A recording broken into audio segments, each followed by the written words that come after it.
Assalamu alaikum wa rahmatullahi wa barakatuh. Wa alaikum assalam wa rahmatullahi wa barakatuh, Brother Abbas. Alhamdulillah. Brothers and sisters, today we have a legitimate excuse. Dr. Imran is still struggling to get on. For some reason, the internet is playing up. So we're trying to let him sort that out. Inshallah ta'ala, he should be joining us. Hopefully he gets that sorted out very soon. So again, my apologies for keeping you waiting. This is Doubt Busters, guys. And it's episode 5.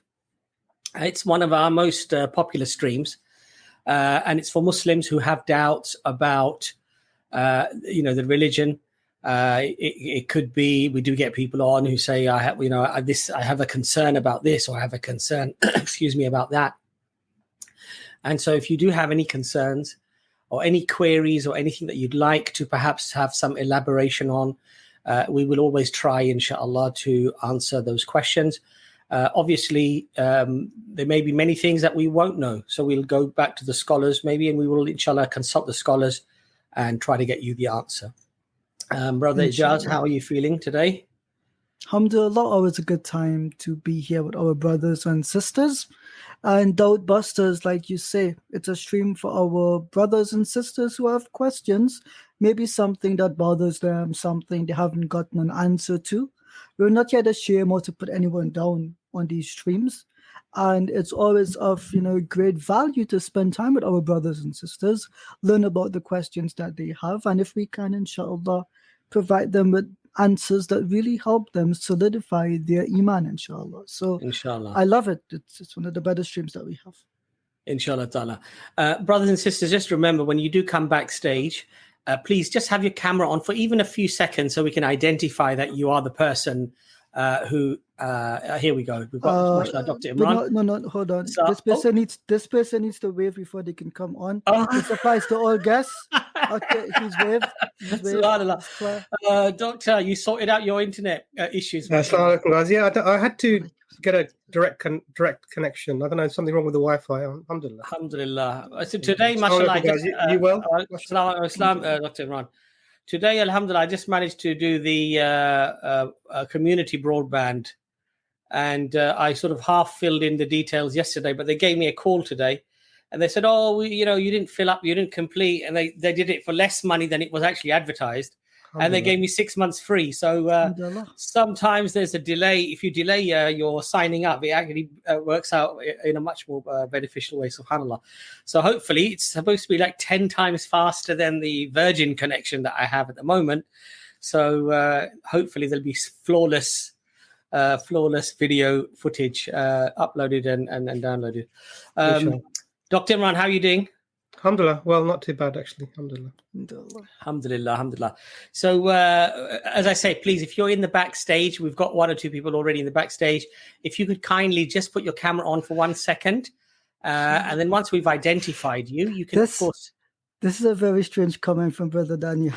Assalamu alaikum to everyone. And Ija. Is everything okay, Daniel? Everything going fine these days, brother? But maybe he wants to emphasize you separately, you see, because mashallah, you're the honored I'm not part of everyone, apparently. Daniel, message me, inshallah. We got some stuff to do, Habibi. Keep in touch, inshallah.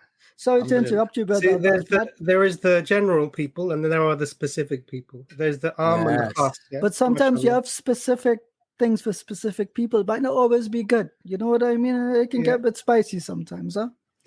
Alhamdulillah. So as I say, this is one of our most popular streams. If you don't have any doubts yourself, but somebody has come to you with a doubt, whether it's a family member or it's a friend, and you just want a little bit more clarification of how best to tackle that particular doubt, again, you can inshallah try to come onto the stream and we will inshallah help you. One of the reasons we actually set up this particular stream is that there's a significant number, even though it probably is a minority, inshallah it is a minority, of young Muslims especially, who by the time they get to high school and university, they end up having such major doubts that they end up leaving Islam. And often the 1 or 2 places perhaps where they go to try to alleviate those doubts and rectify those doubts, they don't get the right answers maybe, or the person perhaps doesn't know the answer. And so instead of it sort of relieving the issue or solving the issue, it only sort of increases the doubt because, there can't be an answer to this. And so this was one of the main reasons that we set up this stream, that we want, especially our youngsters, and of course everybody, but especially our youngsters, if you have any doubts, you don't have to identify yourself. Obviously, we'd like you to be over 18, please, or you have to have your parent with you, just giving you permission to speak to us, then we'll speak to you, inshallah. But if you do have any doubts at all, it's nothing to be ashamed of. It's not to ridicule anybody. All of us throughout our lives as Muslims will have some doubts or concerns or worries or queries about particular questions. It doesn't have to be necessarily a doubt about whether Allah exists or something like that, but even that can happen, I'm saying. But these doubts, they need to be dealt with, and we need to talk about them, inshallah ta'ala. So this is your opportunity, brothers and sisters. If you've encountered people with doubts or you have doubts yourself, then please do try to come onto the stream or encourage those people that you are aware of, that they're brothers, inshallah ta'ala, who will speak to them with kindness, in a friendly way, warm way, inshallah ta'ala, and we'll try to work those issues out, inshallah ta'ala. Just to add on to that, just quickly, Brother Abbas, it's that we're not saying that everyone has doubts, but rather everyone has questions, and sometimes questions can become doubts, right? Everyone has questions. Asking questions is okay, but a doubt is something which more technically, it tends to undermine your overall belief, or it becomes a stumbling block in the way that you believe when it comes to Islam. So there's that slight differentiation between doubt and questions. All have questions does not mean that we all have doubts. Alhamdulillah. Okay, so we've got Brother Muhammad in the back. Brother Muhammad, we're going to get you on, inshallah ta'ala, first. You kindly have your camera on, which is lovely. You can obviously leave it on or take it off as you please, brother. So we're going to get you on now, inshallah. Brother Muhammad, welcome to the stream. Assalamu alaikum wa rahmatullahi wa alaikum assalam wa rahmatullahi wa barakatuh. Alhamdulillah. Good to see you. Nice to see you. MashaAllah. Hope everybody's doing well. MashaAllah.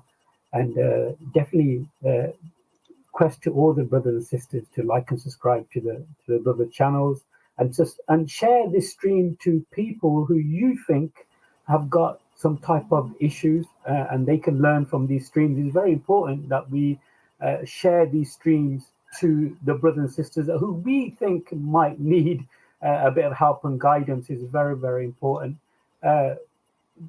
Forget about my channel, forget about me. This is not about me, brothers and sisters. This is about our future and the children, our siblings and so forth. It's about their future. The question I've got, and it's a two-part question, is that I speak to a lot of the brothers when I'm interacting, especially when I'm in the gym and stuff, and they seem to struggle with their spouses. The fact that these brothers are going to the gym and they're training, and they seem to be fulfilling the requirements which they are trying to achieve, but their spouses are struggling with those type of activities because they're wearing the hijab, they're wearing the abaya, and they feel that they're being restricted. And for them to be unrestricted in those kind of matters is that they have to take the abaya off, or they've got to take the hijab off to fulfill some of the activities that they want to do. What advice can you give to those sisters who are going through this, and because their actions are not affecting themselves, but actually affecting the family and the social network around the sisters? I hope my question is kind of like making sense, if you don't mind. Yeah, it is. It is very much so, in fact. Let's start with, inshallah, Dr. Imran. Jazakallah khair, brother, for the question. So just so that I understand the question, is that you're talking about sisters who want to partake in some sort of physical activities, gym-like activities, and they're finding that abaya, etc., is sort of getting in the way of them doing that, and they're finding that frustrating. So you don't mean when you say there's a problem with their spouses, you don't mean that the spouses have a problem with each other. You're meaning no, I don't mean that. What I'm trying to say, the woman feels like that she's restricted, and sometimes they can cause a disagreement amongst the male and the female within the relationship, to say, listen, the female is saying, listen, as a man, you're doing what you want to do, but I feel like I'm just locked in my own little environment here, and I want to get out, this environment. Am I making sense? Yes, you are. Yeah. So there are. I mean, there's. Alhamdulillah, I come from a big sibling set. Mashallah, I'm one of 6, and I think it's so for my sisters who do attend the gym, what they have done in these situations is either they found a women only either session within the gym or a women only gym where they attend, and that doesn't compromise them wearing whatever they want to wear. Within the limits. Obviously, we're not giving any fatwas here. We're just giving advice on our perspective of how we've, in our personal experience, have dealt with these things. So, ladies only is probably the best way to go. Otherwise, there are sections within gyms where only women are allowed. So they'll have a section that's specific for the sisters. Now, when it comes to things like, say, I know many sisters who do jiu-jitsu, etc., which is a sort of a wrestling type, and they need to wear sort of different types of clothing for that. As long as they're well covered and the material is relatively loose and they are with their with other sisters around, I know that I have family members who partake in that. If there's something really specifically that you want to do and you're worried is it affecting, am I allowed to do this from a Sharia perspective, then maybe the best thing to do is to take that to a local scholar who can then give you guidance on that specifically. But I mean, there's lots of activities that will get you out of the house and get you fit. Running, cycling, as well as actually going to this. So there's a bit of a fad that you have to be in a gym to get fit and healthy and strong. And in fact, you don't have to do that. One of the things that I've tried to do is in my own home is we have actually we tried to make a home gym. So we have a whole area that's dedicated with all the equipment that would be needed. And I try to use that as opposed to just for the women, but it gives them access to those activities they wouldn't be able to maybe attend in the gym. So the free weights area, if they can't access all of the jocks are there, for example, then a home gym would be probably an alternative. So that's one of the approaches we've taken. So women only gyms, and try to do those activities where there's a section of for women only, or do other activities. It doesn't have to be within a gym. You can do lots of. You've heard of park run. It's every Saturday in most parks in the UK. You can go on a 5-kilometer run. It's an open event. And I know people who've started off walking these events and then they've become really fast times running these events. So it's just really about getting out there and doing some activity, getting yourself fit and strong. But if there's something specific you're after, maybe then it's time to speak to a scholar about pursuing that. I hope that's a useful answer. I know it's a bit just my experiences, inshallah. No, mashallah, it's a good answer because it's very comprehensive, Imran. You've covered lots of different ways that you can. I'm just going to very quickly add something and then let Brother Ijaz come in there as well. As husbands, we need to be sensitive to our wives and our daughters because, this is not Dubai, this is not Saudi Arabia, where there are lots of opportunities for our sisters to, fully explore these type of activities in real freedom, because they generally do have a lot of women-only, events and exercise areas and what have you. And so we as husbands, we really need to be sensitive to the fact that our wives, our daughters, our sisters, our mothers are giving up often quite a lot of things that ordinarily they might be able to do in many Muslim lands. So try to, as a husband, include them in your activities. And so like Dr. Imran said, going for a brisk walk through the park, for example, or picking a trail, especially if you live up north or you live outside London, there's lots, even in London, to be honest, in Hainault and in Epping, and there's loads of trails that you can go on where there are hardly any people on those trails. It's not like a fully, it's not like full of people. And so, of course, you dress modestly and what have you, but as husbands, take them there, be with them. Spend time with them, talk as you're going through your brisk walk, and encourage your wife, encourage your daughters, your mothers, your sisters, that mashallah, you're doing really well. Obviously, if you're like me, then you get rather embarrassed because your wife's able to walk much faster than you can. And she's always pulling away. But alhamdulillah, it's great. And I think we as husbands, we need to really do that. We need to be sensitive to our sisters and our mothers and our wives, that it isn't easy always for them. For us, it's very easy, Brother Muhammad. We can often just get the gym bag. We don't have to think twice. We just go and we do what we want. Yeah. But they have to think about so many things. And may Allah bless them, mashallah, for their sacrifice. May Allah bless them for their concern. May Allah bless them that they're so, mashallah, particular about their iman, about their love for Allah subhanahu wa ta'ala, that they're always cautious about where and what and how they can do things. And inshallah, Allah will indeed, inshallah, I'm sure, reward them hugely for that type of thing. But as husbands, let's be sensitive. Let's understand what they're going through as well. Have empathy and say, well, what would I like if I was in that position? A bit of support, emotional support, psychological support, physical support, i.e. taking them actually somewhere where you can partake in something together. These are wonderful things, inshallah ta'ala. Brother Ijaz.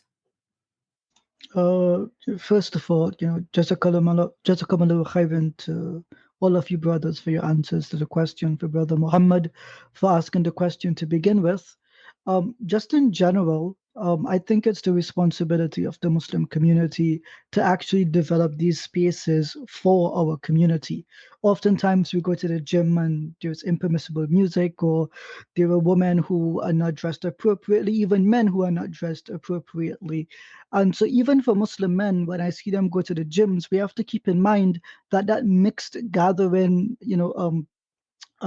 type of area, especially in the gym where women choose today to wear really tight-fitting clothes and reveal themselves, it may be inappropriate for you to be there simply because you're encouraging other Muslims to engage in that type of scenario. So there is a responsibility from the Muslims in the community to establish spaces where we can obey the commands of Allah and the prophetic sunnah appropriately. That would be the first thing. The second thing would be, for Muslim women, the situation is even a bit more complicated than this. For most women, oftentimes, if they want to go to the gym, it's highly unlikely that they want to do cardio, but rather they want to do weightlifting, right? And when they go to do weightlifting, that's a very specific thing. And that requires a person also with strength nearby to actually hold the bar in case that they can't. And usually, very frequently, that will not be another woman. That would be a man. And that would not be a relative. It would typically be an employee of the gym. So a sister who wants to do weightlifting, I do know that there are women-only programs that dedicate themselves to that. Otherwise, cardio is something that anyone could do anywhere. Like Brother Abbas said, go on a trail or something like this. But the gym, technically, I see more sisters going for weightlifting. And in that environment, if you have to depend on a non-Muslim, non-mahram man to hold the bar for you, you're going to end up in contact. And I'm not sure that we on both sides of the aisle would be comfortable with this. So my simple advice is to the community, if there is such a need, I am sure that there must be some brothers and sisters out there willing to invest in setting up a small gym, or invest in an already established gym, but sectioning off another part for specifically the Muslim men and women who want to do things appropriately. So I would, that's what I would encourage overall, inshallah. MashaAllah, good advice. Brother Muhammad, sorry, we've said quite a lot. No, mashallah, it's helpful. Very excellent responses, and a lot of the questions that I do put forward is normally questions I normally get when I'm training with some of the brothers in the gym. And another question that I wanted to ask you guys, and it's a very important question. Brother Muhammad, sorry, can you just talk a little bit closer to the mic? Because we're just... Sorry. Is that better? It might be my old age, actually, but go on. Is that any better now? Is that better? It's a bit better, yeah. Sorry about that, Akhi. The second question I've got, and this is a real common question that I get asked all the time.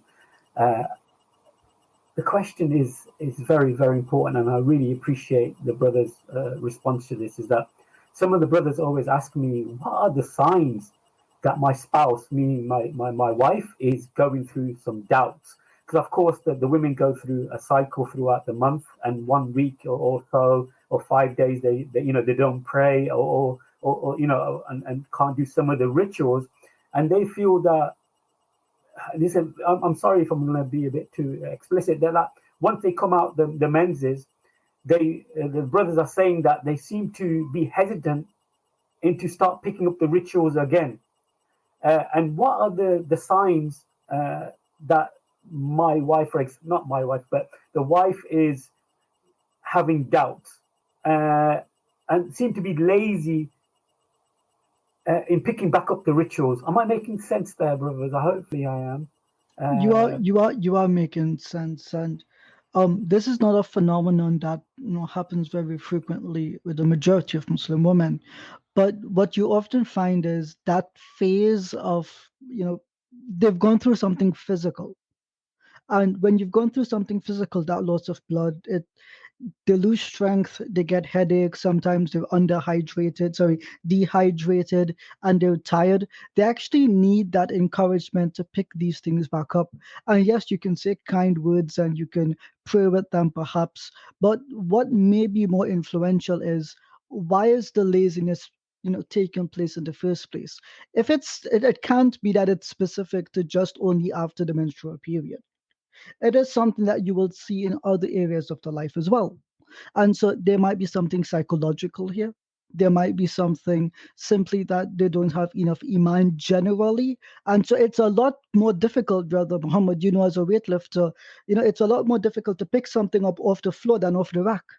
When you put it down the entire time, you're going to start back up from the bottom. It rids you of it. So what I would encourage them is during the menstrual period, listen to khutbahs. You can still do dhikr. Listen to recitations of the Quran. You don't have to stop specific acts of ibadah outside of the menstrual period. You can still do it inside of them. Yes, you can't touch the mushaf. Yes, you can't pray your salah and can't fast, these types of things. But it does not mean that you can't engage with other acts of worship which continue to be permissible. Something that I think is really good is making dua with the other person as well. Right? There's a difference of opinion here. Some may not see it as a requirement, and not even as a prophetic sunnah, but just as an act of making dua together with each other or in the company of each other. This may be useful and beneficial, or reading some Islamic work or something like this. Just keep some kind of Islamic practice in motion during that period. And if that is something that they resist, then it's a bigger conversation that needs to happen. It can't be just something from that period of time alone, just to be clear. But perhaps Dr. Imran and Brother Abbas, who are long married men, mashallah, and veterans of the medical field, they can add some input here, inshallah. Yeah, a veteran of the medical field, that's definitely not me. Dr. Imran. Medicine of the heart is a recognized medical field, brother. The only thing I can prescribe, my friend, is paracetamol. That's it. Dr. Imran. MashaAllah. Jazakallah khair for that. I think you said something really important. If this is something that's happening specifically after the menses, I think it's very hard to read a lot into that. And maybe we shouldn't thinking about that, because I know a lot of sisters, they want to be very sure that their periods are finished. And they may take a day, maybe sometimes even longer if they're not sure, for that to be clear to them that they've passed through this. And women often get on irregular cycles as well, and even prolonged bleeding or odd bleeding. And they may be in a situation where they're not sure what position they're in. And this may be interpreted by us guys looking on who are not sure as something else other than what it actually is, a concern. So I think if for those brothers who are in relationships and they're married and they have their spouse and then they're seeing this, actually just having that conversation, say, are you okay? Is there anything going on? Do you need any help with anything? And it might be that actually they're thinking about going to see the doctor and they haven't done that yet. And maybe you can encourage them, let's go and find out what's happening if these things are happening. The other thing is it might be worth sitting and reviewing, and I know that a lot of the sisters are experts on this, but reviewing the signs of the different type of end of menses that the things that would signify for you that my menses are finished, because the Prophet peace be upon him clarified the differences between the different types of discharge you can have as to what is okay and what isn't, and maybe it's worth reviewing that. If it's not, and that's sort of when it's specifically then. So I've very rarely seen sisters who are like, this would be really sort of unusual. But if it is happening, it's worth having that conversation with your spouse. If it's happening at other times, this is more of an indication. So if you're seeing this maybe not delaying the prayer or not praying or praying very very at the last minute, other things that are happening, then it's probably worth having a conversation. Sit down with your spouse and say, I've noticed this. my love, what's happening? Is everything okay? Anything that I can do? And it might be that they're overwhelmed with whatever's happening to them. And maybe they have it might be some basic questions. It may just be that they're extremely tired and they're frustrated, and there's other things that are happening that's manifesting this. This may be a symptom of another underlying problem, because we, guys tend to be not as astute when it comes to working out the feelings of the sisters as we feel we are. So that's just to give a slightly different bent. So if it's specific, I just really made a good distinction there. If it's really just around the end of the period, you need to sort of investigate that a little bit more. If it's scattered throughout and other times, this is when you can start thinking, actually, is there a bigger underlying deen issue? And then you can discuss that with them, but always from a place of love and trying to help, of course. Inshallah. Brother Abbas? Alhamdulillah. My main point will be to husbands is use hikmah, and don't try to be a sheikh in your own home. Don't be a sheikh with your wife. Don't be a sheikh with your kids, because you're not a sheikh in your own home. And this I heard from a sheikh himself. The sheikh himself said to me that you can't be a sheikh in your own house. And he is a sheikh, basically. And of course, most of us are not, right? And the hikmah is that lecturing your wife, lecturing your kids, trying to enforce the putting your foot down, putting your fist down, it doesn't work. So Dr. Imran's approach Brother Ijaz's approach is very, very correct. That don't get angry, don't try to enforce the rules and stuff like that. Do it with compassion, do it with love, do it with mutual respect, and help one another. So your wife helps you, and you help your wife, inshallah, and you help your children, and the children help you to attain Jannah, to attain paradise. It's a journey. Take people along in your journey. Don't drag them. Dragging them doesn't work. And a lot of husbands, they think that they have to be like, a bit firm. They have to be a bit strong. They have to sort of, and it doesn't work. It really doesn't. So if your true goal is that you want good for your wife, you want benefit for your wife, you want benefit for your children, then use a strategy of calmness, of compassion, of empathy. That doesn't mean to say that you're a complete pushover. If somebody is rude to you, your wife, or you're rude to your wife, your wife will probably say to you, why are you being rude to me? And it's perfectly okay for her to perhaps to ask you, well, why are you being rude? And a husband might say the same thing to his wife. So we're not saying you be pushovers and you allow each other to trample over each other's rights. No, of course not. But generally, the compassion side of things, the empathy side of things, the persuasion side of things, it helps.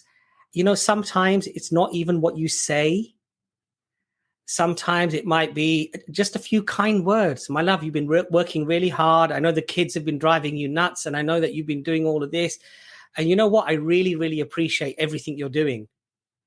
Show a bit of gratitude, because much of what our wives do for us, Allah has not enforced it upon them, ordained it upon them. They do it voluntarily, many of the things that they do. So try to take them along the journey. And sometimes what might help is, say to the family, look, guys, I'd like to take you all out to the park. Let's go and have an ice cream. And afterwards, actually, there's mashallah, a really lovely sheikh that's coming. I think we'll go and listen to a short lecture, and then we can maybe go out for a meal. Make it into something that is an event, not just, we're going to go listen to the scholar, we're going to go home. Bring some fun into it, bring some family time into it. And, if there's a good reminder, try to listen, but don't enforce it. Don't force it. And inshallah, slowly, as we learn more about Allah subhanahu wa ta'ala, the beauty of Islam, the beauty of the Prophet sallallahu alaihi wasallam, our hearts would automatically open up, and we will want to pray our salah on time, and we want to try to connect to Allah subhanahu wa ta'ala in a much better way, inshallah. So, but that's for husbands. That's what I would say to you, is that try to deal with things with kindness and compassion, and especially with your children. We live in what it is, a lot of people forget, Brother Muhammad, that every society has its sort of quirks and its norms and its way of doing things. And in British society, especially living in England and in perhaps many Western countries, perhaps including America, and I don't know if Canada can be included in that, Ijaz, but probably Canada as well. You know, the children, they grow up in a very different environment here, right? And our wives often, many of them are born in Europe, they're born in England, and they grow up in a very different environment here, as have we. So we need to just take all that into account and deal, inshallah, with things with hikmah and compassion and love, inshallah ta'ala. And may Allah make it easy for all of us, for our sisters, for our brothers. You know, these things are all lessons of life. These things are all things that we need to learn. And perhaps 52, 53 years and my hair going white, you know, you make all those mistakes when you're young, you know, you sometimes think this is the way. Afterwards, you realize after 10 or 15 more years, 20 more years, actually, that doesn't work, you know, and perhaps this is a better way of doing it, inshallah. I hope that helps, brother. Sorry, my answers tend to be a little bit too long, but...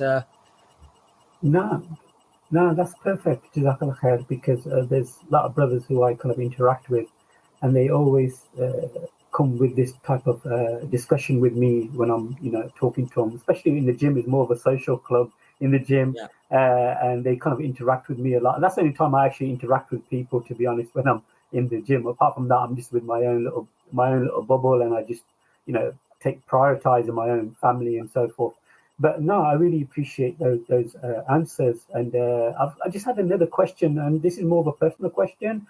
If you don't mind, to Brother Imran, but he's away, so maybe I can, maybe if you can put it across to him, is that like I'm 51 now, inshallah, and my first wife, she's roughly that age, and she's going through a lot of changes because due to her age and due to her condition and stuff when it comes to, you know, the menses. Brother, so it might forth. be better, if you don't mind, Brother Muhammad, I think it might be better, just email us, inshallah ta'ala, and I'll get the doctor to perhaps, you know, talk to you in private, because you know, obviously it may be the case that perhaps it might be a situation that, you know, is that okay, Brother Muhammad? But Jazakallah khair for coming on.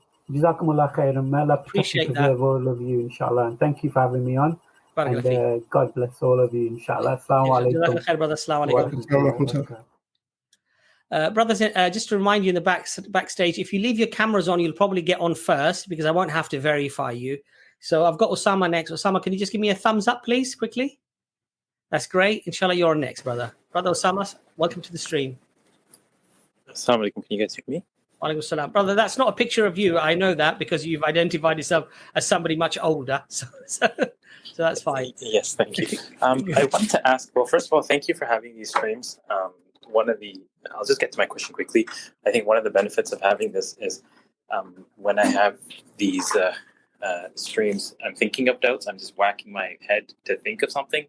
And it, you know, the journey that I went through in my own life, I'm glad that I'm at that position now where I'm just like, I'm racking my head, like, what could this doubt be? What could be a doubt? And I can't think of anything. So there was one thing that, you know, that I encountered, and I thought maybe it might be of value for others.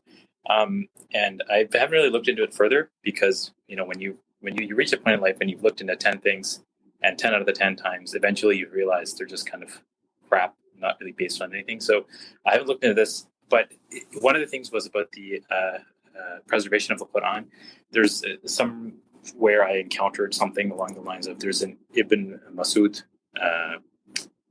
codex, and from a textual criticism point of view or something, that there's some variances there, and then this person, you know, it doesn't line up with the Usmani codex for whatever reason, and then they went to Kufa and they were, you know, adamant that, you know, this is different or something. And I suspect that there's, you know, not a lot of basis for it, but in case anybody else encounters this, I'd like to hear what your comments on that are. I'll get Brother Ijaz to come in there first, but I'd just like to recommend one video, and I'm sure the brothers are aware of it. It's a debate between Bassam Zawadi and Nabil Qureshi.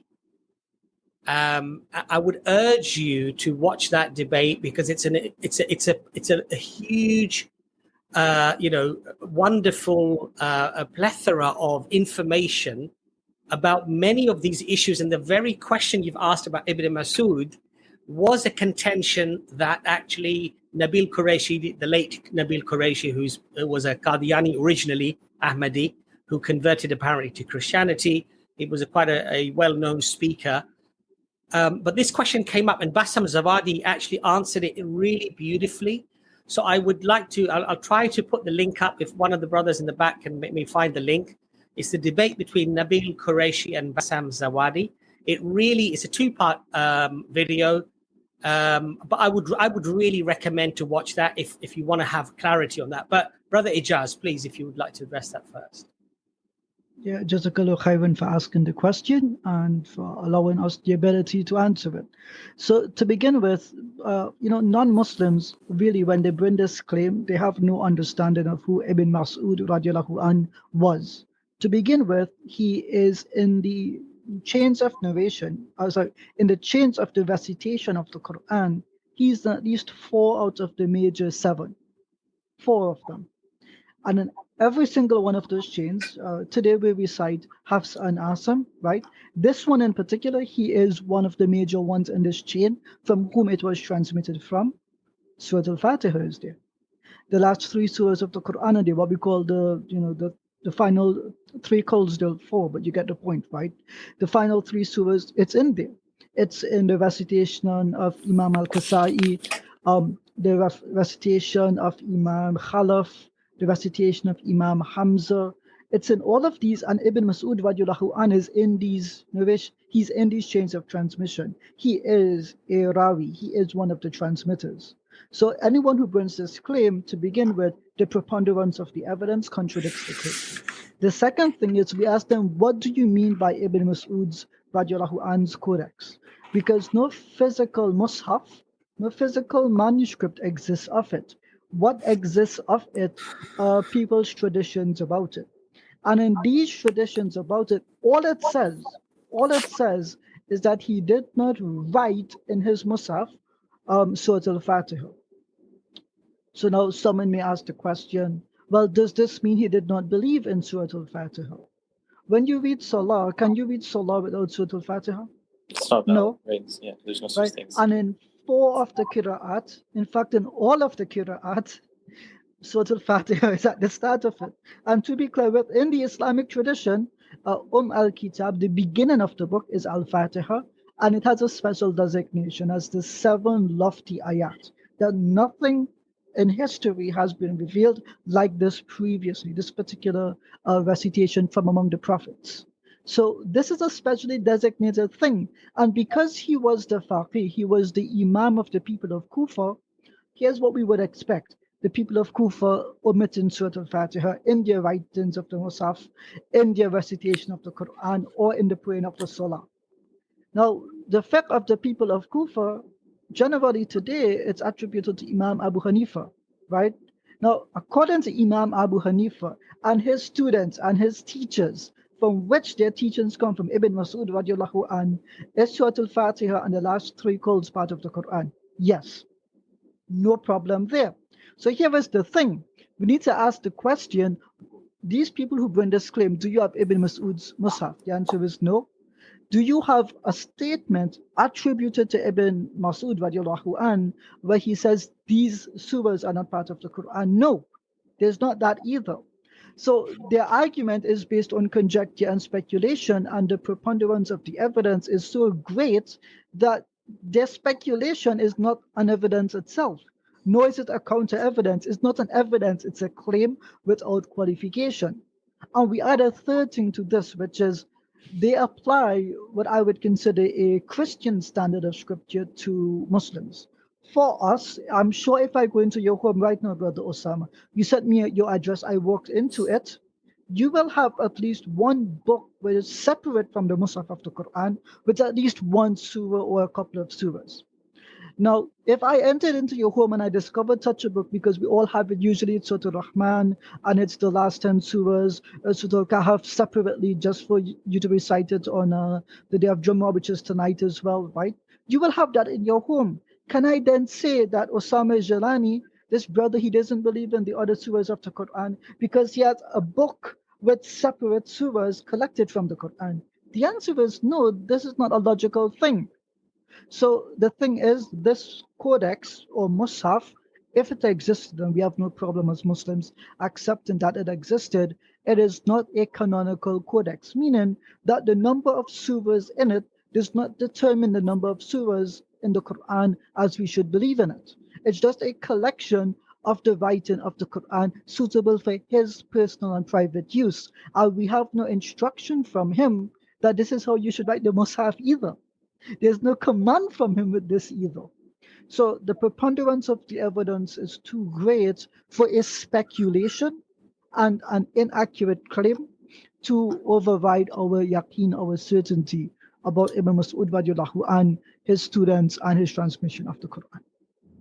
Thank you for answering that. And I think you've done provide the detail that I would hope for.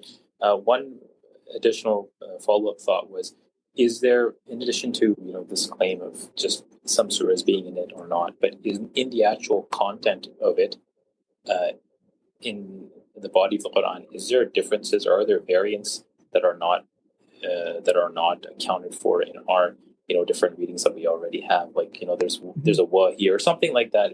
I think this is something that I read or something. I'm jogging my memory because I can't remember, but maybe this is related to some other conversation. But does this ring a bell to you, Jazz? Yeah, so basically in Hanafi fiqh, in our books from our Imam Ash-Shaybani and the students of Imam Abu Hanifa in general, what we tend to find is that they used the qira'at that were available to them, and they're not distinct or different from the traditions of the qira'at in general. They're almost like one-to-one coherence. Eventually, us Hanafis, we had a preference for Hafs and Asim, but this was not always the recitation that we specifically used in our books of fiqh. But beyond this, there is nothing contradictory, different, or outside the normative qira'at for which our scholars weren't aware of. And overall, they all accepted the 7 major readings of the Quran. And from this, you find some elements of Ibn Mas'ud's reading himself, but he himself did not create a distinctive reading. Rather, he thought of, taught T-A-U-G-H-T, the 4 major qira'at of the 7 that we know and use today. So his recitation is that 4.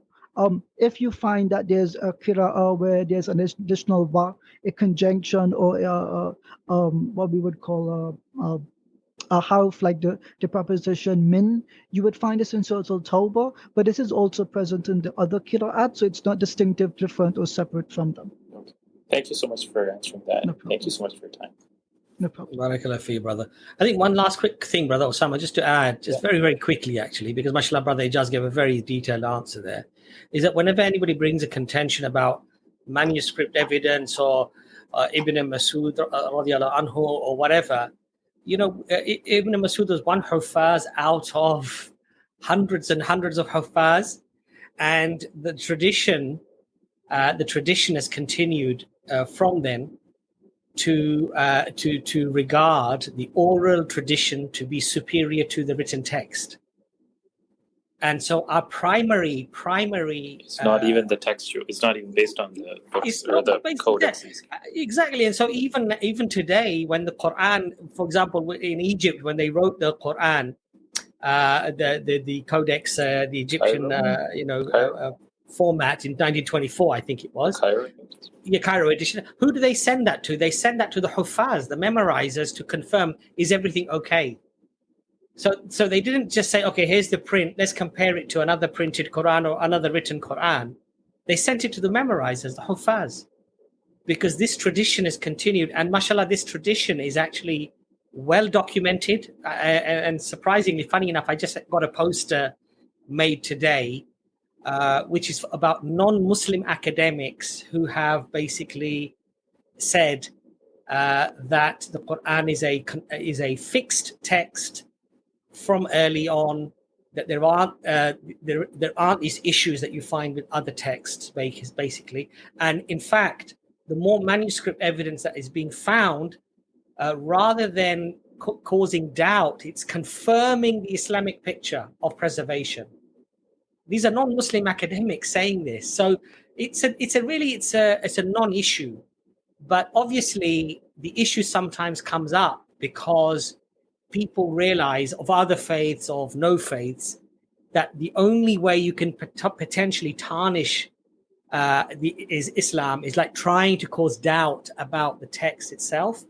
But really, that discussion, that argument, it's conceded, it's finished 20 years ago, 15 years ago, 30 years ago. It was probably finished even before that. But since the last 30, 40 years, I think it was the 70s that they found. Was it the 70s they found the Sunnah manuscripts and what have you? And that really changed a lot in the historical narrative. But inshallah, jazakallah khair for coming on, Brother Osama. I hope that helped. Thank you very much. So, Doctor, do you want to add anything at all, or is that okay, inshallah? I think that's more than sufficient. Alhamdulillah, alhamdulillah. Jazakallah khair, Osama, brother. So, Doctor, have you read your Maghrib? I've just did my Maghrib, but you have, alhamdulillah. Excellent, because it's so fast now, the time just goes so. Brothers, please, just to remind you again, if you have your camera on, you're more likely to come on next. Ahmed, I've got you on. Can you just give me a little wave? Lovely. Okay, I'm going to get you on next, Brother Ahmed. Welcome to the stream.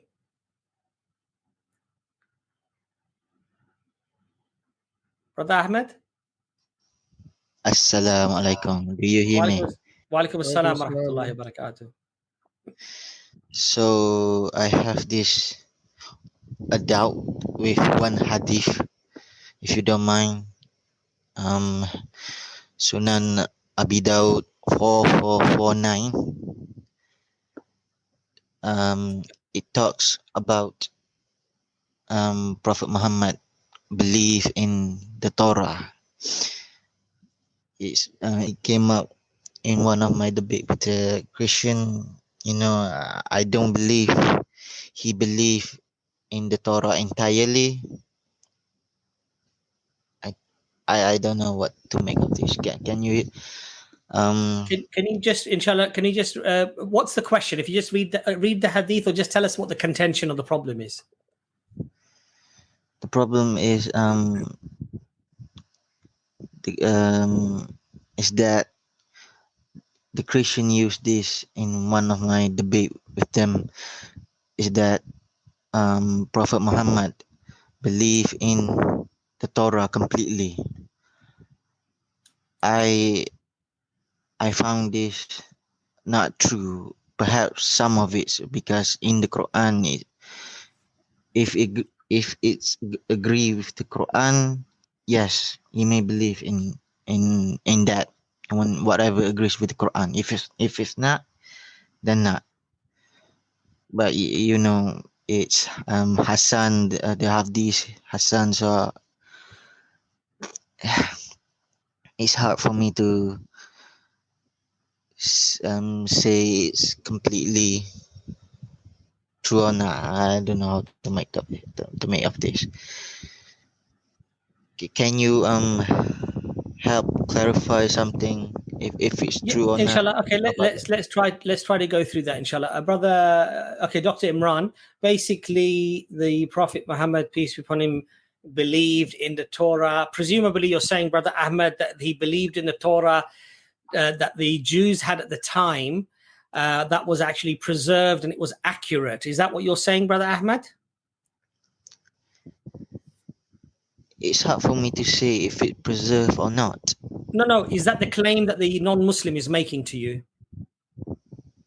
No, they didn't bring that up. They just they bring this hadith, Sunan Abu Dawud 4449, and it says that Prophet Muhammad sallallahu alaihi wasallam removed the cushion under him and put the Torah on top of it. Put his hand on it and says, "I believe in you and him who revealed you." It doesn't say whether he believed in it entirely or not. The Christian bring out that. Ask your question, please.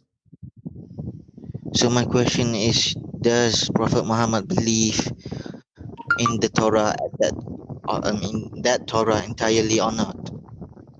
That's what I want to know, because I argue no, the Prophet don't believe in the Torah entirely. Maybe whatever the Quran agrees with it, and they.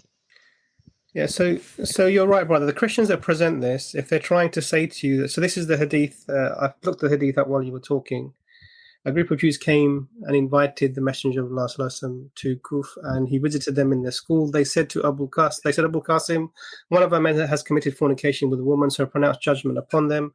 They placed a cushion for the Messenger of Allah ﷺ, who sat down on it and said, bring the Torah. It was then brought, and then he withdrew the cushion from beneath him, placed the Torah on it, saying, I believe in thee, in him who revealed thee. And then he said, bring me one who is learned among you. And then a young man was brought. And then this hadith then refers to another hadith. Yeah. So let me just find the other hadith. Yeah. So let me just see if I can find that hadith very quickly. Oh gosh, that's not it. Now, so this is not the complete event in that's happening there. What's happening is that the people were asking a question to the Prophet peace be upon him about a specific question of stoning for fornication, and the answer is actually within the text that they have. It's interesting because actually in today's Bibles you don't find an answer to the question of stoning for fornication. The answer is not clear. So this text, whatever it was being referred to, doesn't matching today's Torahs anyway to start with. The other thing is that this is not an affirmation of the Torah, whatever was present, because the Prophet peace be upon him didn't look through it and verify, check anything here. This is referring to the principle of, as Muslims we believe in the Torah, as it was revealed by the one who revealed it, which is Allah subhanahu wa ta'ala. It doesn't necessarily mean that whatever somebody brings, just like if I have a Bible, I mean, it's up here. My Bible is up here. I respect it. I will treat it with respect. Now, I'm not saying that everything here is revealed from Allah. When I do that, when I give it respect for that, this is not saying that. So I agree with your view that this is not evidence of that at all. The other thing is obviously the Quran specifically talks about how the Torah is corrupted. I mean, if you look at Surah 275, do you covet that they will believe in your religion in spite of the fact that a party of them used to hear the word of Allah and then they used to change it knowingly after they understood it? 279, similar. And then woe be those who write the book with their own hands and say this is from Allah, to traffic for it with a miserable price. Woe unto them for their hands do right, and for the gain they make thereby. So there's lots of statements within the Quran that clearly clarify that the Torah has been corrupted by some of the Jewish rabbis. And this hadith doesn't really specifically point out the fact that it's an affirmation of the whole Torah. It's just a sign of respect. So the Prophet peace be upon him was showing to that, which is actually what we're told. We neither affirm nor deny. And the Prophet says, and there are other hadiths where the Prophet says that neither affirm nor deny the claims of within the Torah. I hope that was useful. But Brother Ijaz, please, I'm sure you'll add on to that, inshallah. I've tried look into it further, and I do find out that it says that that part talking about the Torah is not true. It might be a mistake to put in that. I don't know if that credible or not. Okay, so brother, to begin with, when a Christian tells you that the Prophet Muhammad sallallahu alaihi wasallam believed in the Torah, I tell them, no, you are wrong and you are being dishonest. At no point does the Prophet sallallahu alaihi wasallam ever use the term Torah. He uses the Torah, and according to the Quran, the Torah was a revelation specifically anzalna, sent down by Allah subhanahu wa ta'ala directly to Musa alayhi salam. So the Prophet sallallahu alaihi wasallam and us as Muslims, amantu billahi wa malaikatihi wa kutubihi, the books of Allah, as mentioned in Surah Al-Baqarah, we affirm that Allah subhanahu wa ta'ala has revealed books in the past. So any Muslim that says that they believe in the Torah, or they believe in the Injil, or they believe in the Zabur, or they believe in the scrolls of Ibrahim alayhi salam, what we are affirming is not what the Christians and Jews possess today, but rather what Allah himself has directly sent down to these prophets, directly. Secondly, this is called the fallacy of equivocation. They want the term Torah to mean the Jewish Torah. They want the term Injil to mean the Christian New Testament. But the Quran uses specific words, Torah and Injil. It does not use any other words beyond this. So just because they find similar terms to this in the English language, this is not what the narration is trying to convey or what the Quran is trying to convey at all. And remember, it's an article of faith. It is necessary as a Muslim to believe in the books revealed by Allah. But you can look through all the creeds. You will never find an Imam of Aqidah teaching that when it says believe in the books of Allah, this means what is in the hands of the Christians and the Jews.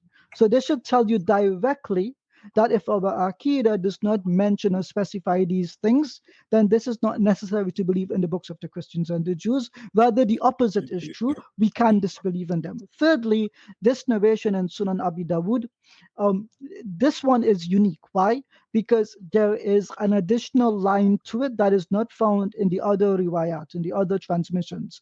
And the other transmissions of the same event, the Prophet ﷺ does not say, I believe in this book and in the one who revealed it. It's absent from it. So we ask the question, why is it absent from the other narrations, but included in this one? Do all the other narrations about the same event have a weakness, or is this the one with the weakness? Why didn't the Christian bring the other narrations of the same event? Why did they choose this one? And you ask them, is this narration the same as the others? If they say yes, you know that they have lied, and if not, then their research. If they said, if they do bring you the other ones, ask them, why did you choose this one first to speak about the topic on? And they will plainly tell you, because it includes that statement. And we say to them, then I'm sorry, you've not studied this narration. Because all of the Imams of Hadith across the board identified that there is one individual in this particular narration that has added on the statement. And thus we affirm the general meaning of the narration, that the Prophet ﷺ did do a judgment between himself and the adulterers among the Jews. This we affirm. But you will not find any sharh, any commentary of hadith, which teaches that this one narration with the extra line means that we Muslims have to believe in what the Jews possessed. Fourthly, brother, here is a simple question to ask for the Christians who bring this. Show us the Torah that the Jews had in Medina at this time. Because we know, as a matter of historical precedent, that different groups of Jews had different forms of the Torah, and they could teach radically opposite things. As an example, the Samaritans, who are Jews, have a completely different Torah with a completely different set of 10 commandments, with different places, different names, and different events. It's a completely different book, and the other Jews don't accept it. So if that can exist in Judaism, and it does, how do these Christians know what Torah was present at the time of Rasulullah sallallahu alaihi wasallam? Finally, the thing is here, the Prophet sallallahu alaihi wasallam only validates, if he has to validate anything, is that the adulterer should be stoned, the one who is married and then commits fornication. This is known as adultery, that this person should be stoned. We can look throughout the rest of the Sunnah, all of the ahadith, you will not find the Prophet sallallahu alaihi wasallam issuing any other command, any other fatwa from the Torah of the Jews of Medina. So if it is, he considered it to be the book from Allah subhanahu wa ta'ala, wouldn't he go to it? Wouldn't he quote other things like other chapters and verses about salah, about fasting? Wouldn't he do that? But he doesn't. So if he validates anything, it's just this one command, this had punishment in the Sharia. That's it. Nothing more, nothing less. So brother, go back again, watch this section where the brothers gave you your answer. Everything has been definitively covered. My last advice would be this. If you're going to debate with people, brother, you have to, on the topic that they bring, you can't just imagine that you're responding to that person. Think about the questions that they will ask you 2 and 3 steps later. Think about the line of questioning that they will ask you, even if you think it's unlikely that they will ask it. When you're doing a debate, be prepared for any possible question and have the ability, the acumen and knowledge to respond correctly. Otherwise, you end up in situations like this, where now, for those who attended that debate, it may be that you got a major error. I'm not saying that you did, but you need to be in a place of secure knowledge before you debate. And debate is different from dawah. That's what I would say personally, brothers. Brother Ahmed, they've obviously answered the question fully, so I'm not going to go through any of the points they've raised. I've just put 2 articles on the chat. This is the first one.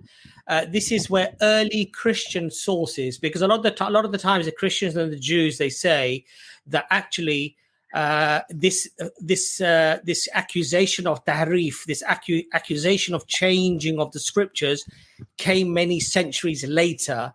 And so this is early Christian sources from, I think, even as early as the 8th century, where there are monks and there are Christians who are doing a rebuttal for what they're claiming that the Muslims are saying to them, that their scriptures have been changed. So this is a very good article for you to, I think, read through. It's in the chat. So please, brothers and sisters, refer to this article. The second one is another great article. It's a little bit longer, and this is by Brother Bassam Zavadi. Brother Bassam Zavadi has gone through a lot of detail as to why this accusation of tahrif, this accusation of changing the scriptures, is something that was solidified very, very early on. He gives lots of references. So this would be very good for you to just study these 2, and of course, any other information that you can get hold of to help you, inshallah. So I hope that helps you, Brother Ahmed. Yeah, it does. Thank you. And just to know, we have many brothers at that time of the debate. We actually gave reference to other hadith, the similar hadith, but they always been dishonored, and that kind of stuff. Anyway, thank you very much for clearing that out. Assalamualaikum. May Allah bless you all. Jazakallah khair wa alaikum salam wa rahmatullahi wa barakatuh. Okay, so I think it has that cold question of Muslims somehow believed that the Torah and the Bible were, there, they were present, and that the Prophet ﷺ believed in those books as being complete and unchanged. The Quran is very clear. The Quran says very, very clearly. I think, Imran, mashallah, you gave the hadith as well. The verse of the Quran, where it clearly says that they changed it with their own hands. Okay, so we've got I believe it's Brother Ahmed next. Brother Ahmed, if you could just kindly just switch on your camera for a second. That's lovely. Just give me a little wave. Excellent. We're going to have you on next, inshallah. Brother Ahmed. Assalamu alaikum, brothers. Can you hear me? Wa alaikum salam wa rahmatullahi wa barakatuh. Right. So my question here, I don't know if it's the right place, but it's about like dealing with your parents. Can I ask the question? Please go ahead. If we're able to, inshallah ta'ala, we'll answer it, inshallah. Yeah, inshallah.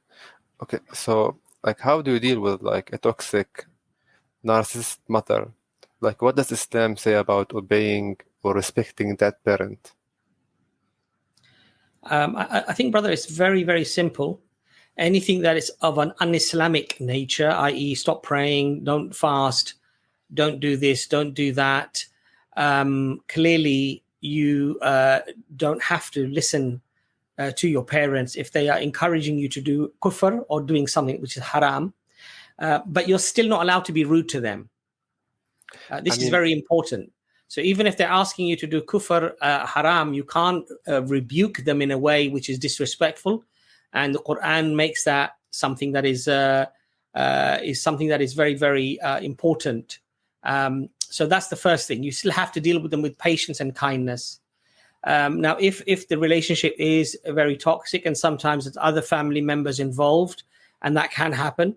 So, for example, it could be your wife, it could be your kids, and it could be your mother. These things are very difficult to deal with. And you have to still do it with respect and with kindness. It doesn't mean that you put your wife or your kids in danger or put them into a very toxic situation if it is indeed very toxic. But the specifics of the relationship that you have, that you should really discuss with a scholar. And the scholar will give you a tailor-made fatwa or ruling or recommendation in terms of the best way to tackle it. Because not every situation that you may feel is toxic may be the same level of what somebody else may feel is toxic. So the word toxic can mean so much, it can mean a lot. So, but the underlying issue is that we're not permitted as Muslims to be rude or rebuke our parents or even say "uff" to our parents if they are saying things to us. But we still have to advise them with kindness. I don't know if that helps you, brother. I appreciate your answer, but honestly, this is why I initially thought when I began encountering this situation with my mother, I mean, disrespecting me in front of everybody, her sisters, and I would feel down. But I did some digging and read the Quran, and I found many verses that say the opposite. For example, the verse, I want to say it in Arabic if that's fine. It says, "Inna Allah la yuhibbu al-jahra bis-su'i min al-qawl illa man zalam." It means I don't know what it's in English. 1 second. Give us the verse number and the chapter number. Yeah. Maybe we can refer to that it. He doesn't love the oppressors, those who commit dhulm. Okay. Brother, we've got to be very, very careful, brother. When we pull verses out of the Quran and do tafsir of the Quran, we have to know who it is talking about. And we mustn't go to verses that are potentially, let's say, could apply to certain situations and then apply them blanket to all situations. Because the verses relating to the parents and the hadith relating to the parents are not ambiguous in any way whatsoever. They're very, very clear. So even if your mother is rebuking you in front of people and she's saying very bad things to you in front of your sisters, you still have to say, "Mama, Ammi, I'm your son. I love you. And if you rebuke me like this, Mom, it makes me feel bad. And the people around me, it embarrasses me, Mom. Why don't we speak to each other nicely? Because Allah has made this compulsory upon me to be kind to you, to speak to you with kindness. If I'm not doing something that you wish me to do, then I will try to do it for you." And when you tackle things in this situation, maybe the person will calm down. Maybe they will think, and you have to keep trying. But as I said to you, brother, you have to go and speak to a scholar. And sometimes, you might be able to go to somebody who your mother respects very much. And maybe you can perhaps sit with that person and sit with your mother and see if you can perhaps sort out maybe some issues you have, maybe some problems you have. Maybe there's something you're doing. Maybe she feels neglected. Maybe there are some other issues that need to be looked at. I understand. Honestly, I've been doing this for the last 5 years, but I mean, I don't know how long can I take this with patience. It's very hard. Brother Ahmed, just yes. quickly, have you come on before to ask this same question? I think. No, I asked This is your first time asking this question? Yeah. Okay. Brother Abbas, just take a moment to check the mentors chat if it's possible. Right, so, brother, just to be honest with you, this may not be the best place to get help for this problem. If you've seen that you've tried and some strategies are not working, you actually need a Muslim counselor who's familiar with familial relations and doing healing there to help you. We don't know if your mother has any health issues that contribute to her state of well-being. We don't know your circumstances personally, what stresses you have in your life. This may be something you need more direct advice about and from these professionals. I'm not sure, but if I may ask the question here, what did you want to get out of today's stream? And come to ask the question. I wanted your opinion on this, ayats, and if it can be applied in this situation. And if it's applied, what's the conclusion? And the conclusion that what we have been learning from since we were kids is not true. Which is we have to obey our parents whatever happens, even if they abuse us. This is not from the prophetic Quran or the Sunnah. So this is the problem, right? I could advise you on your situation, but I don't know all the facts of the situation. If you are undergoing abuse, then that changes the circumstances of the conversation.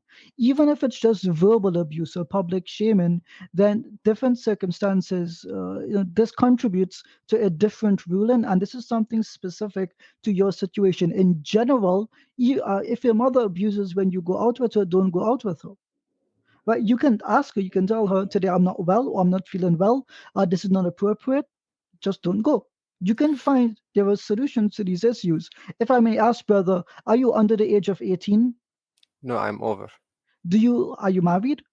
No. No. So do you live with your parents still? Yes. Do you have both parents which are alive or only one? No, they are both alive. Okay, so your father sees you getting abused, is this correct? Yes, and he allows her. I mean, he doesn't do anything. Yeah. So have you gone to a local sheikh, the counselor? Have you reported it to the police? No, I mean, I live in a Arabic country. It's not common here to do this. I mean, the culture might be difficult. Have you attempted to leave that dwelling and live somewhere differently?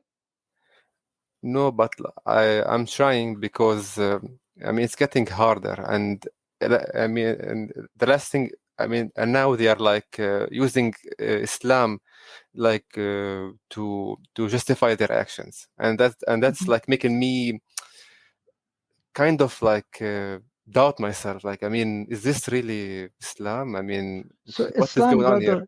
Islam is not trying to validate what your parents have done, right? Abuse is abuse, and Allah has forbidden dhulm. He has forbidden oppression. Now, to your particular circumstances, brother, it may be better if you can separate yourself from the situation. Notice I say from the situation, not from your parents. You have a duty towards them still. At least from the Islamic perspective, there is a debt of gratitude for your parents, right? Even if they do something evil towards you later in life, you still have to maintain relations with them in some way. I'm not saying all the ways, but to fulfill the rights that you have towards them and that they have towards you. Your parents may not be granting your rights towards you. And I understand that. Yep. But even if that is the case, Allah says in the Quran, do not let your hatred of a people cause you to be unjust towards them. This includes disbelievers. If this also applies to believers, then remember, even if someone is harming you, that does not give you the justification to harm them in return. And the way I would also look at this is, if your parents abuse you, just keep in mind that they might have experienced this type of trauma in their own lives previous to you. Or they're currently in a situation that's compelling them to act in this way, right? Sometimes parents continue the actions that they were raised with without awareness for the harm that it is causing. So a person like yourself, you need direct social intervention. If there is an institute, if there is a faqih that you can go to, and I'm pretty sure if you're from an Arab country, the EFTA departments in your country or the Ministry of Justice departments would be willing to intervene in this case. So if you want, send us an email after the stream, inshallah, and we can find out what country you're in, or maybe connect you with some of these government programs that can help, or with some brothers and sisters in that region who are counselors that may try to help you out of your situation. But that is the best that we can do out of the stream. Otherwise, brother, unfortunately, just to be clear, Islam does not teach that oppression should be done. And that you're experiencing oppression, may Allah make it easy for you and your family. It's not easy, and we pray that Allah facilitates ease for you in this situation. Just keep in mind that with this oppression, Allah has created an opportunity for you to at least struggle through this and come out stronger on the other end. Perhaps from this, you will have recognized you might have some of these patterns of behavior as well, and you could have carried these on should you have a family, and may Allah grant you a family and children and a spouse. Ameen. So in this, try to find even the smallest good, but just look at your parents as people needing help, because abusers don't abuse in a vacuum. Typically, it's a pattern that they have around them. Look at the brothers and sisters making dua for you in the comments. We sympathize with your situation, and I'm sorry that we don't have the power otherwise to help.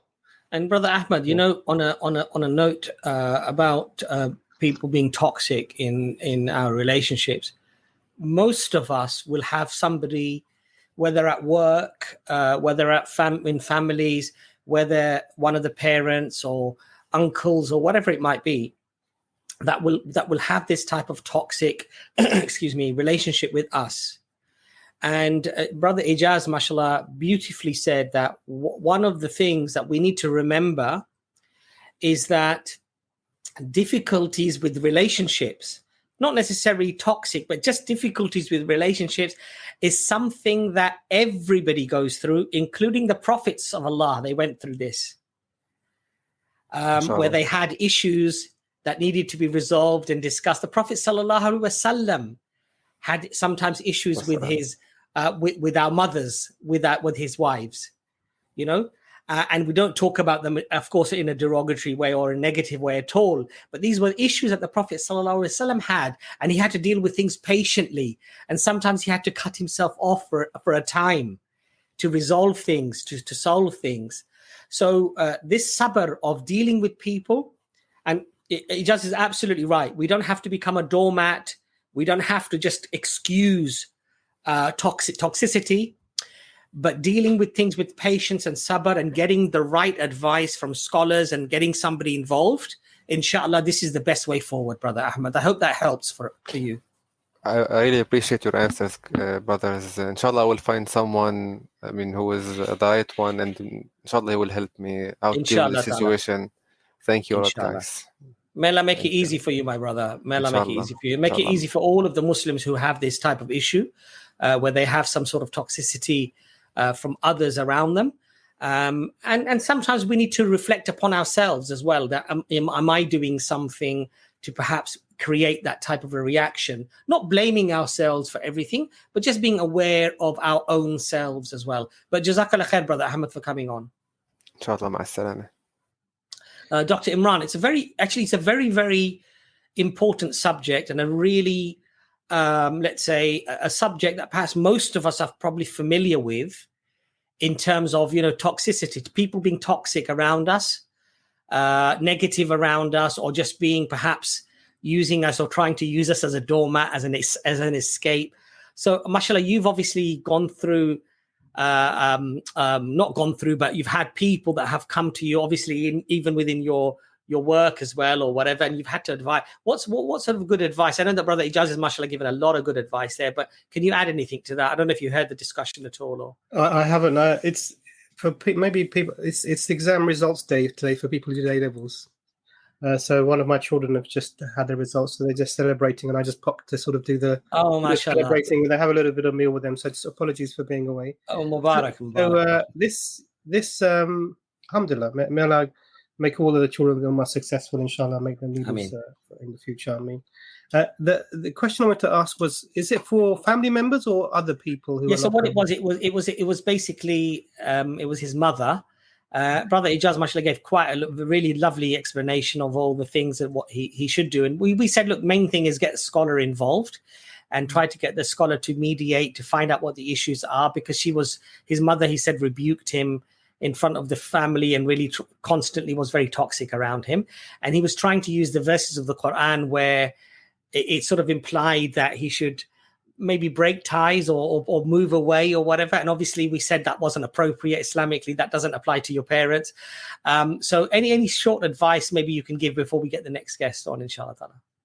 So subhanAllah, this is a difficult situation, particularly when it's someone like your mother, because your mother the status of the mother in Islam is really high.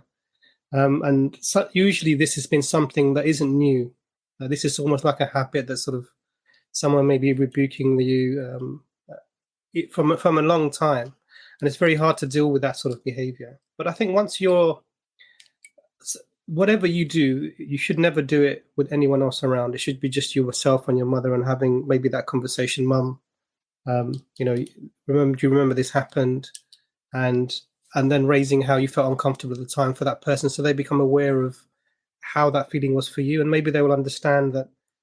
Because parents, your mum has a right to rebuke you, but the situation is how, and in what situation. So if there's other people around her, probably that's not ideal, because it's undermining. And if you explain that, if there's a healthy relationship underlying this sort of behavior, then inshallah that's usually a way forward. Otherwise, it's about getting somebody. So if you have siblings, and sometimes other siblings are more they carry different weight. So, like, I'm the eldest in my family, so the way that I'm looked at in terms of for my mother is in a different way to how, say, the younger siblings are looked at. So sometimes an older sibling or someone who has a little bit more weight in terms of seriousness in the eyes of the mother can actually bring up this in a private conversation from a love point of view perspective, and you're trying to sort of make the mother see that this is affecting you and how it's affecting you. And especially if they've witnessed it as well, then that can sometimes have a bit of an impact. And then if that doesn't work, I agree with Brother Ijaz, then they're getting someone who has much more status in the eyes of that person, like a local scholar or a sheikh, who can give advice. And probably that's the way forward. But usually if this is happening, it's not a one-off, and it's been happening for a long time. And it may be just sort of, and we often need to maybe get to a stage where we can sort of speak up about it. And he's in a good place in the sense that he's recognizing that this isn't appropriate and I need to speak. And actually the situation then is how we are going to go about that. So I'm sure you've had lots of great advice from Brother Ijaz already. And that was just my 2 cents, inshallah. MashaAllah. So Brother Sam UK, we're going to get you on next. If you can just put your camera on, and then we're going to get Max on after that. Sam UK, if you can just put your camera on so we can identify you, please. Otherwise, I'll have to go straight to Max if you don't do that. Sam UK, can you put your camera on, please? Okay, I'm going to get Max on next. Max, you can leave your... Sam UK, I need to just see your face, brother. It's okay. Can you just give me a little thumbs up? That's great. Sam UK, I'm going to get you on next. Welcome to the stream. Oh, yeah. Thanks for having me. You're welcome. Brother, can you just speak up? We can't hear you. Okay, I think something wrong with my mic. Let me try and adjust something. Not a problem. I'll try to set the setting. I'll try to get the setting up. Your settings on Max. That's better, yes. Okay.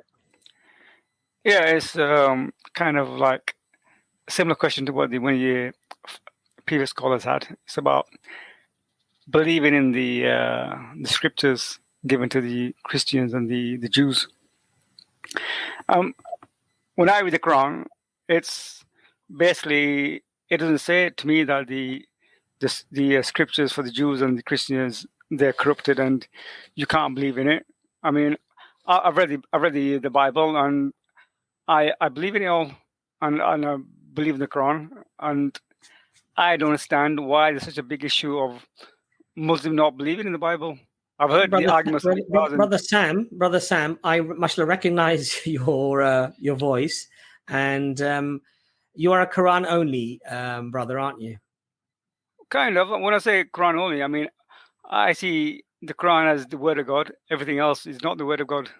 Yeah, so that's what the definition of Quran only is, my brother.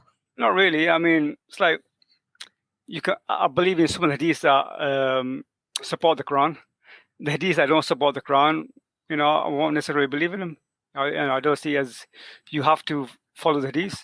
You have to follow brother, the Quran. What I'm going to kindly say to you, my brother, is that we've had this discussion, I think, several times before. And I would say that this is probably not the forum really to have that discussion over and over again. This is not about hadith. This is not about hadith. No, but the problem is, brother, this is about hadith. No, it's not. I'll this is tell you about, what. about what the Quran is saying about the Bible. Brother, I'll just try to explain to you why it is about hadith.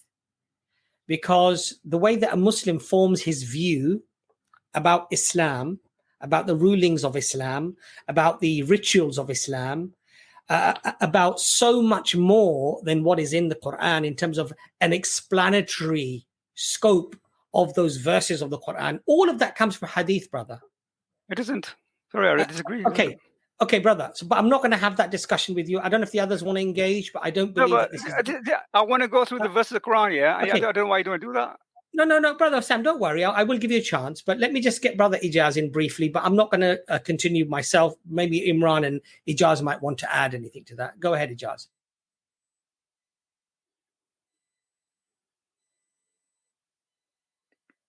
I can't hear you. You just muted, Ijaz. We can't hear you. Sorry. Yeah, I'm saying I just had my 3rd cup of coffee. So to the audience and to Sam, I think we need to buckle in. If we can get 5 to 10 minutes, inshallah. Yeah. Sam, I'm not going to debate you on what the hadith say. Strictly it's what the not about Quran hadith. says. Right? hear what I'm saying, Sam, before you respond. Here to listen, then respond. I'm saying to you, Ijaz, I'm not going to debate you on what the Hadith say, but strictly on what the Quran says. Do you agree to do that? Yeah, agree with that. Okay. Secondly, do you believe, and this is a question that qualifies the first, do you believe in the Bhagavad Gita? No. Do you believe in the Book of Mormon? No. Do you believe in the entirety of the Bible? Not entirety of it, most of it.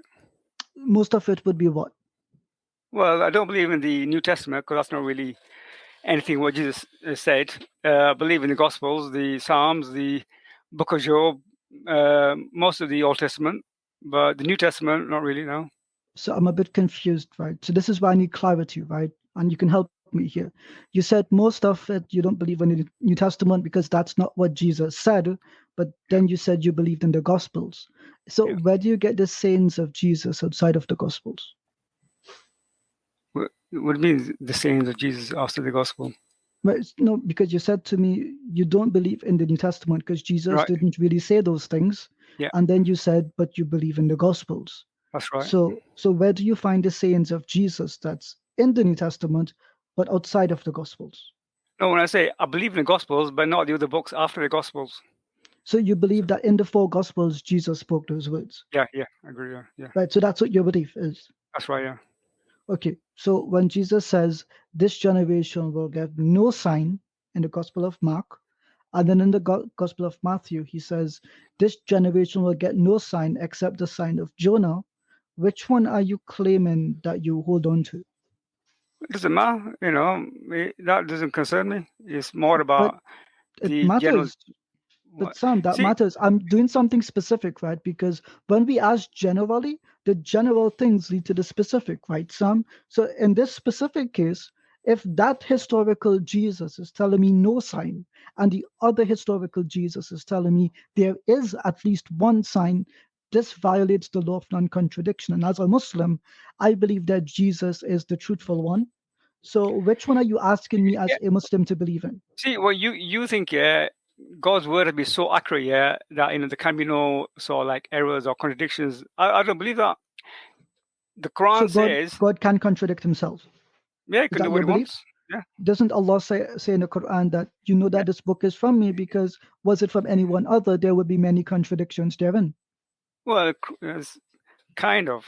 But that's exactly what it says. But then again, let's go to that ayah, Sam. Sam, let's go to that ayah, right? Let's go to that ayah because you said kind of, but I don't think there's a kind of here. So let's go to that ayah directly, and let's see what it says, and then you tell me how we do this, yeah? So it's Surah 4, ayah 82. I'm just going to bring it up on the screen so that we all can take a look at it together, right?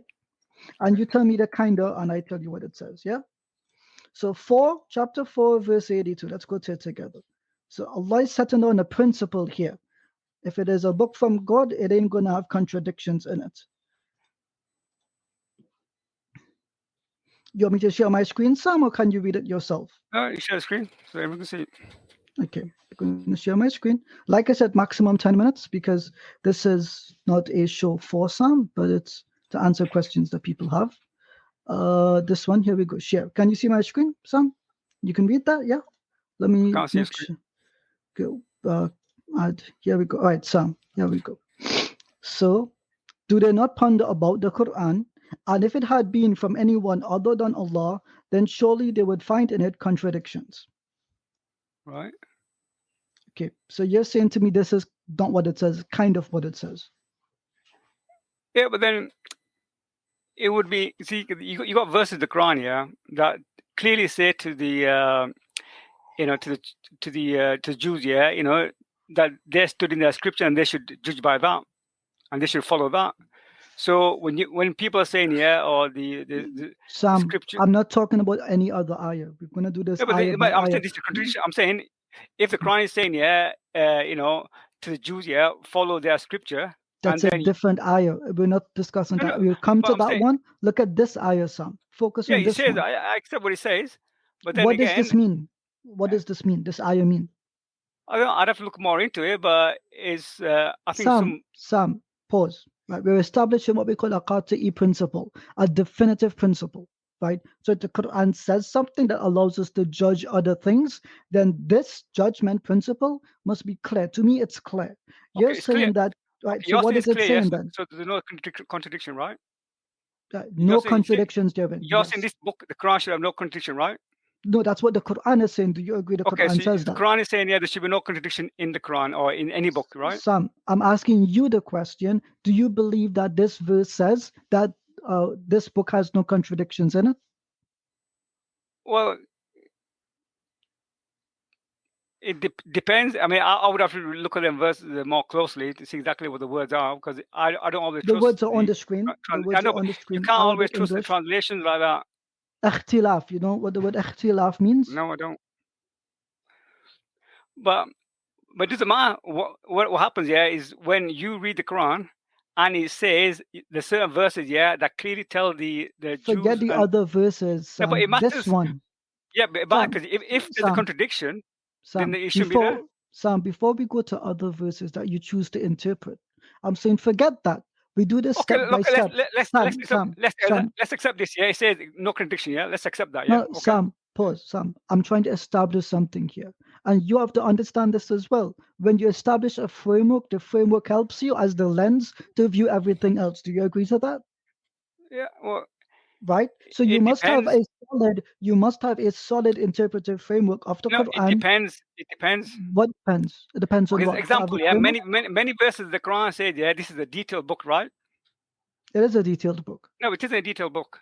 It hasn't got exactly detail, yeah, of what I don't know exactly what Moses said, you know. Yeah, it tells you exactly what he says. No, it doesn't. It tells you exactly what happened.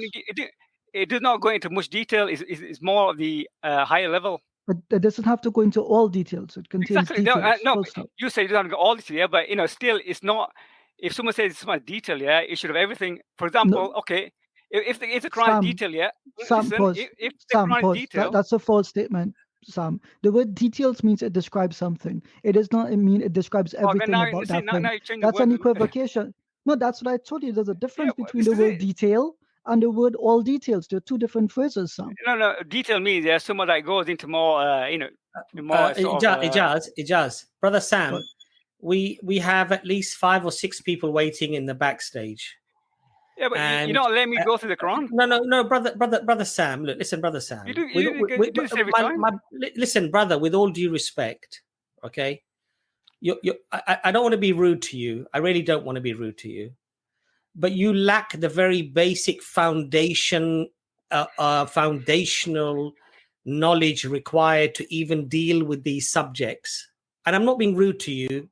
You lack the very fundamental foundation. Okay, you need to study, brother. I've studied and you need to study with experts, people of knowledge. How do you know they got knowledge? And you need. Well, look. Ijaz is giving you basically a fundamental foundational pillar. Okay, let me give you an example. Brother, just one second.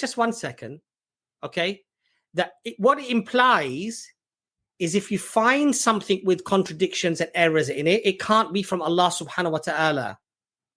Because Allah does not make contradictions of errors. Now, what you said was something very, very surprising to me. You said that Allah can make contradictions if He wants to. Do you realize the implications of what you just said? Yes, I do realize it. Wallahi, you don't. I don't think you do. You see, you guys, I really don't think you do. But as I said to you, brother, I'm not going to extend this. You can come on maybe on a different stream and discuss this. Yeah, but you say all the time. You want to discuss this, yeah? Which stream do you want to discuss this? Sam, I've got 5 or 6 other people. Yeah, but which stream do you want to discuss this? Sam, just one second. Many of whom have not had a chance to come on the stream before. They may have an important question that we may be able to answer. Unfortunately, Sam, with you and previous discussions, I feel that you have certain foundational concepts, axioms that you've really built into your psyche, and you're simply not even willing to reason, because when Ijaz is reasoning with you with specific verses that are absolutely explicit, you still want to contradict those by saying Allah can contradict Himself if He wants to. It just doesn't make sense to me. So we may get you on another stream. Jazakallah for coming on. Assalamu alaikum. You guys do this all the time. Ijaz, you see what I was trying to imply there. He will just jump from one issue to the next, to the next, to the next. Mm-hmm. And quite frankly, Ijaz, you know what? If a Muslim is not prepared to take an explicit statement in the Quran that Allah has made as absolute concrete evidence to the reality of things, then you have some fundamental problems and issues, and I don't think really we're going to be able to solve those here. This stream is not dedicated to some, and we fulfilled the agreement about 5 to 10 minutes. We did that. We tried to examine one ayah, and he had difficulty with that one basic ayah. So I would advise he study that ayah, other ayat like it, and once he finishes studying, come to a different stream, inshallah, and we'll be more than happy to engage. And you know, Dr. Imran, we believe that Allah has certain attributes, and those attributes are all perfection. And when you say that you can contradict what you say, you're saying that you can say one thing at one time and in effect forget what you said, because if you didn't forget, you wouldn't contradict yourself. It doesn't make sense. If I say this is black and it's always black, and then somewhere else I say it's white, it's always white, that would be seen as a contradiction, as a problem, as a lack of memory or lack of remembering, a lacking of something, right? And Allah lacks nothing. Allah is perfect in all of his attributes. So Allah cannot contradict himself, because Allah's perfection means the attribute of perfection, of knowledge, of knowing all knowledge. Allah said all knowing. He can't contradict himself. Just as, for example, when the Christian says, can God lie? We say God cannot lie, because Allah is perfect in his actions, and his actions are always ultimately 100% the purest of truth. So Allah cannot lie. Can Allah cease to exist? Allah cannot cease to exist, because Allah is eternal. Allah has always been, and Allah will always be, and therefore Allah cannot not be in existence. These are his fundamental attributes. So when you're saying Allah can do what he likes, Allah can basically contradict himself, that's very problematic. Sorry, Dr. Imran, do you want to add anything to that at all before we get the next guest on? Let's get the next. I just want to say that if you want to defend the Bible, maybe come on a stream where we speak to Christians, and maybe we can go from there. That would be a good idea, actually, yes. Yeah. Okay, Max, we're going to get you on next, inshallah. You can leave your camera on or switch it off as you please. Max, welcome to the stream. Assalamu alaikum, brothers. Wa alaikum salam wa rahmatullah. Can you hear me? We can hear you, brother, clearly. Okay, good. So I live in China, and I have been living there for like 10 years now. And my upbringing has been in Pakistan. And if you know the culture in Pakistan for the Muslims, we don't really question a lot when it comes to our muftis, or we just follow mostly. And to be honest, not many people are interested in questioning and answering. We just, most of us don't even read Quran with the translation. Mostly it's the belief system. But ever since Brother Max, sorry, I don't want to be rude, but we've got 6-7 other people. I just want to try to get everybody on. Could you, just ask the question quickly, if you could, if that's okay? Sorry if I'm being a bit sort of rushing you.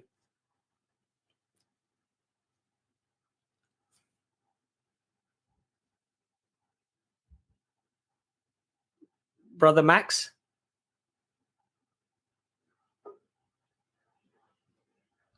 Okay, Max, we can't seem to hear you. Saeed, brother, if you could just put your camera on and we can identify you.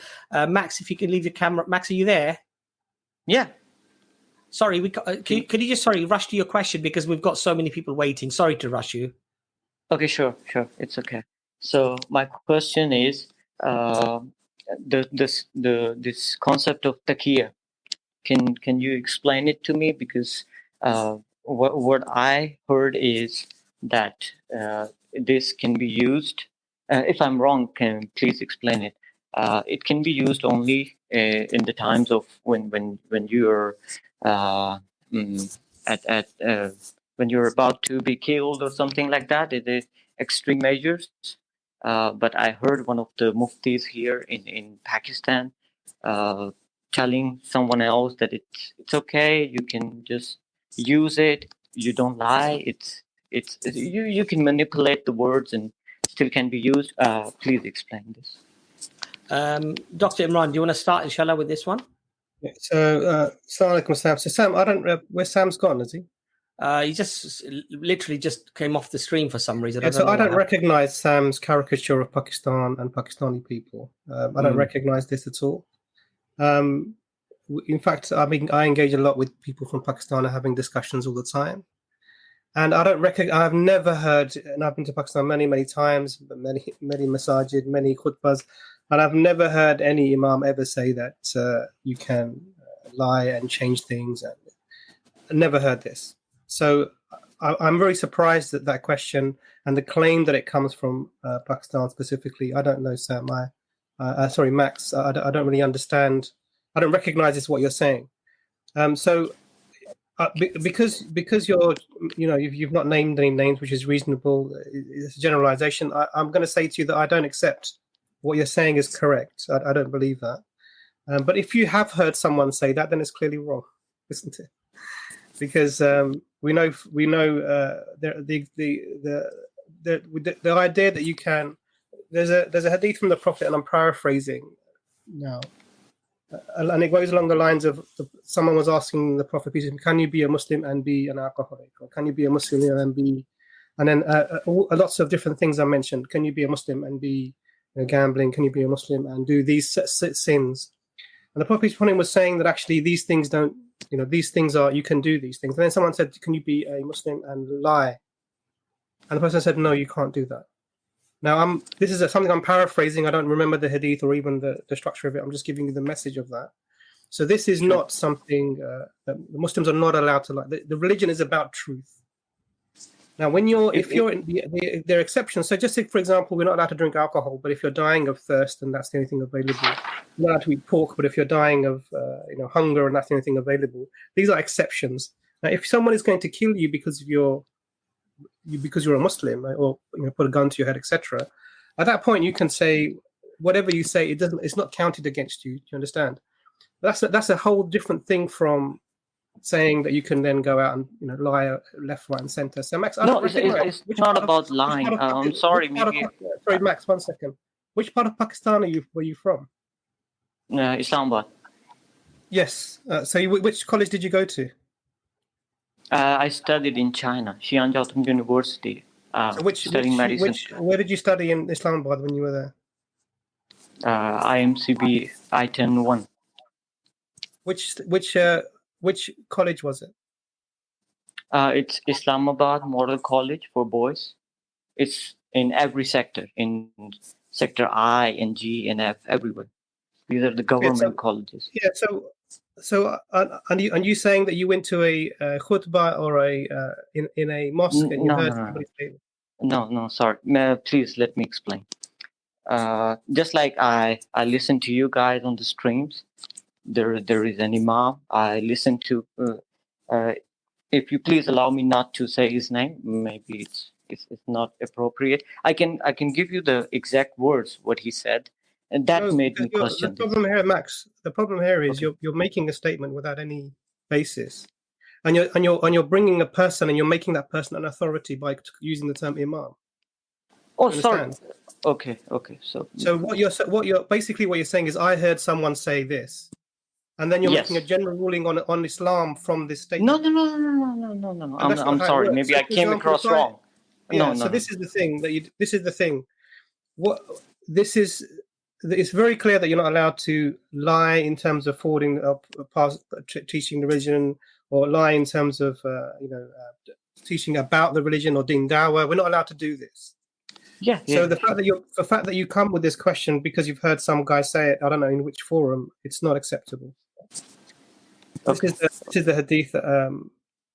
This is something along the lines of hadith I was mentioning. So a Muslim is the brother of a Muslim. He does not oppress him, nor does he fail him, nor does he lie to him, nor does he hold him in contempt. Now this one is specifically about Muslims, not other Muslims, but actually generally speaking, there's a hadith about different sins and whether that affects your Islam. And lying would be one of those things that is a very significant thing that you wouldn't be allowed to do. Brother Imran, I didn't mean that it's lying. Of course, I know we cannot lie in Islam. Okay, so why the question? Okay, the question is, maybe I didn't put it the right way. Okay, so let's say, Mr. Imran, you live in England and I want to meet you, right? But let's say my parents don't like you. And so the way I can meet you is you tell me that, okay, Max, if you want to meet me, just if you tell your parents I want to meet Dr. Imran, maybe they will not agree. So what you can tell them is, I want to go to England to meet my teacher. Because you listen to me on streams and I give the dawah, and in some ways it's teaching you perhaps as a student.